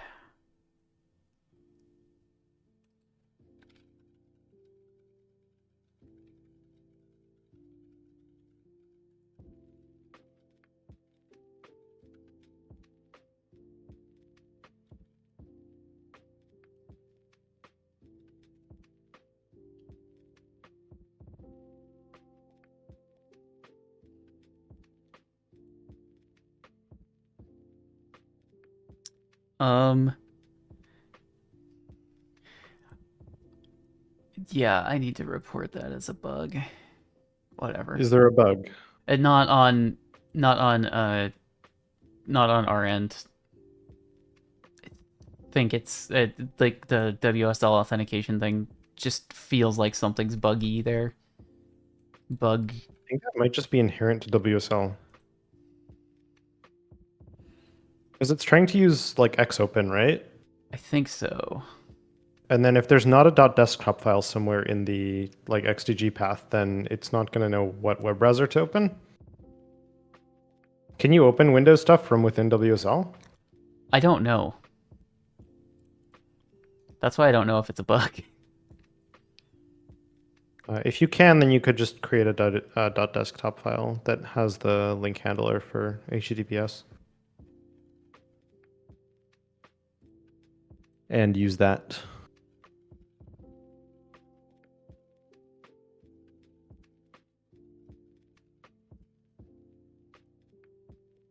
Cool. If Florian W in the chat is right, then you can definitely create a .desktop file in your XTG path and use that to open the web browser links. There should probably even Oh a no, there was pre-packaged an error. configuration for it. Certificate signed by unknown authority. That's what package I Oh, we're getting forgot to CA install. certificate. We're getting CA certificates. Oh, incredible. And Copilot completes the thing to fix it. Apparently this will fix it. Okay, I'll install WSLU on my thing. You just add this to your bash RC after. Okay, try doing a deploy again. Did you set the secret? It should deploy on its own, shouldn't it? Not when the image changes.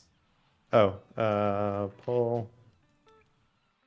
Fly deploy.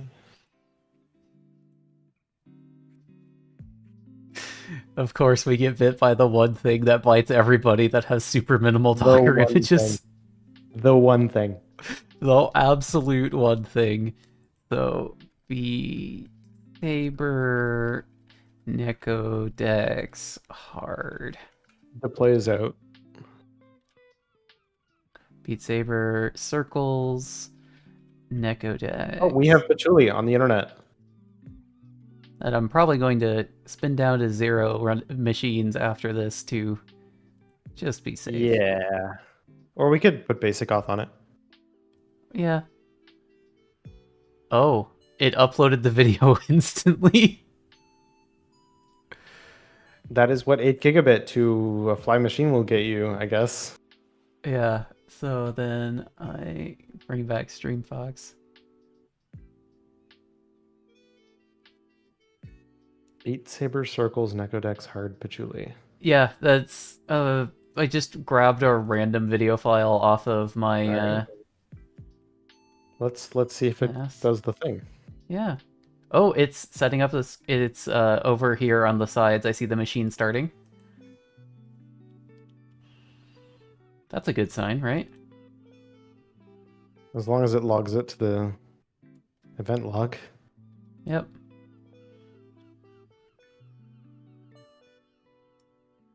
And there we go. Easy again. Oh, did that happen on its own? Yeah. It's transcoding it. Oh, man. This is awesome. Working software.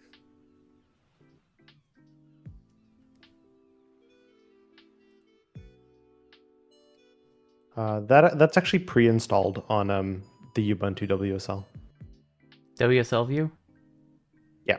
Okay. You can just export browser equals WSL view. I'll add that to my bash RC later. Okay, it's transcoding. I mean, it's some high bitrate video, so it might take a hot minute.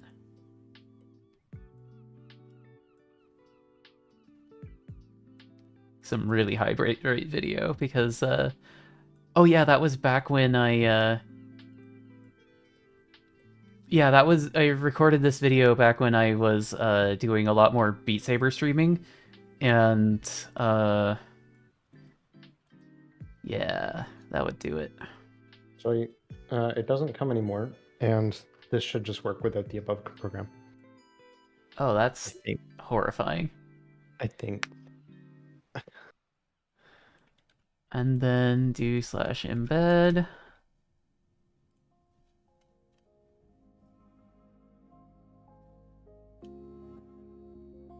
Oh, it's grabbing from the wrong place, it looks like. Base path equals /second. Oh, I found something even more. Oh, is it a configuration thing? Let me check the environment variables off camera. Oh, the bucket URL variable needs to be set. Right. Doesn't attaching tigers do that? No, the bucket URL is a custom thing. Oh, right. That's its bucket name. Yeah, bucket name is the one that Tiger sets for you. Bucket URL is the one that I invented, and that gets prepended to the embed things. Something something, I need to document it. Something something, bad at programming. Cool.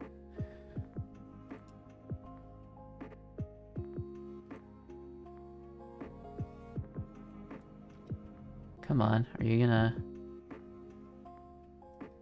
Okay, it's actually doing it properly.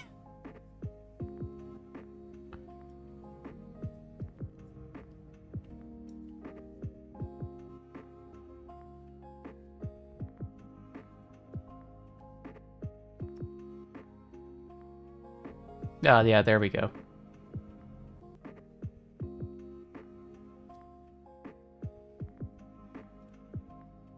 Perfect. And then the raw things, yep. Just works. Just works. Anyways, I think that's pretty good for today's stream. Yep. I think that's a good place to stop. The program works significantly more than it did when we started. We should definitely... I'm going to scale that to 0. Yeah. That's done. Okay. Are there any orphan machines laying around? There are. I'll clean them up. Can you slay the orphan? Oh, yeah. Also, make sure to slay the orphan's volume. Oh, there are some orphaned volumes laying around. That needs to be fixed.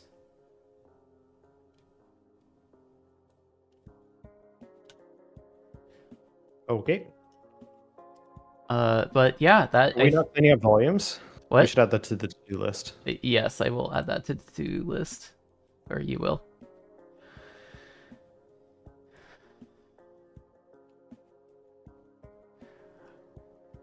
Yeah, that works. Yeah, I'm very happy with this so far. This was a good stream. If anyone in the chat who is still sticking around has any questions, we can do like mini Q&A until we close out, because we're going to close out soon. Anything you'd like to ask?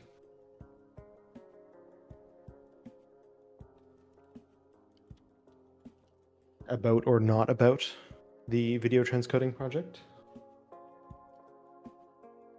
It's your free opportunity to ask I was going to say engineer, but I can't call myself an engineer legally. Which is because the E word is protected in Canada underneath being part of an engineering guild. Not due to a lack in capability. I don't have the ring. No ring, no E word. They will do absolutely nothing about it except email you and message you on LinkedIn over and over again. If you use it. They like to pretend that it's illegal as well, which it's not, but they will lie to you and tell you that it's illegal. Ooh, that was a good pop. I don't know if that got picked up by the microphone due to the noise cancellation. I have nerd hunch issues. As I do that, I'm cognizant of... I've been trying to get better posture sitting, and occasionally I'll just get the nerd hunch. You know what it is. You have a branch chair, right? A ranch chair? Branch. The brand? Or did I misidentify it before? I have autonomous. Oh, okay. I have an Aeron, and it literally hurts to sit wrong. That may actually be what I need at this point. Like you can't put your legs under you. You can't lean forward because your butt will slide down and hurt your tailbone. Good. You can't do anything other than sit in it properly. Maybe that's what I need. It's Other ways? kind of genius. I think we're gonna I'm gonna declare victory on this stream.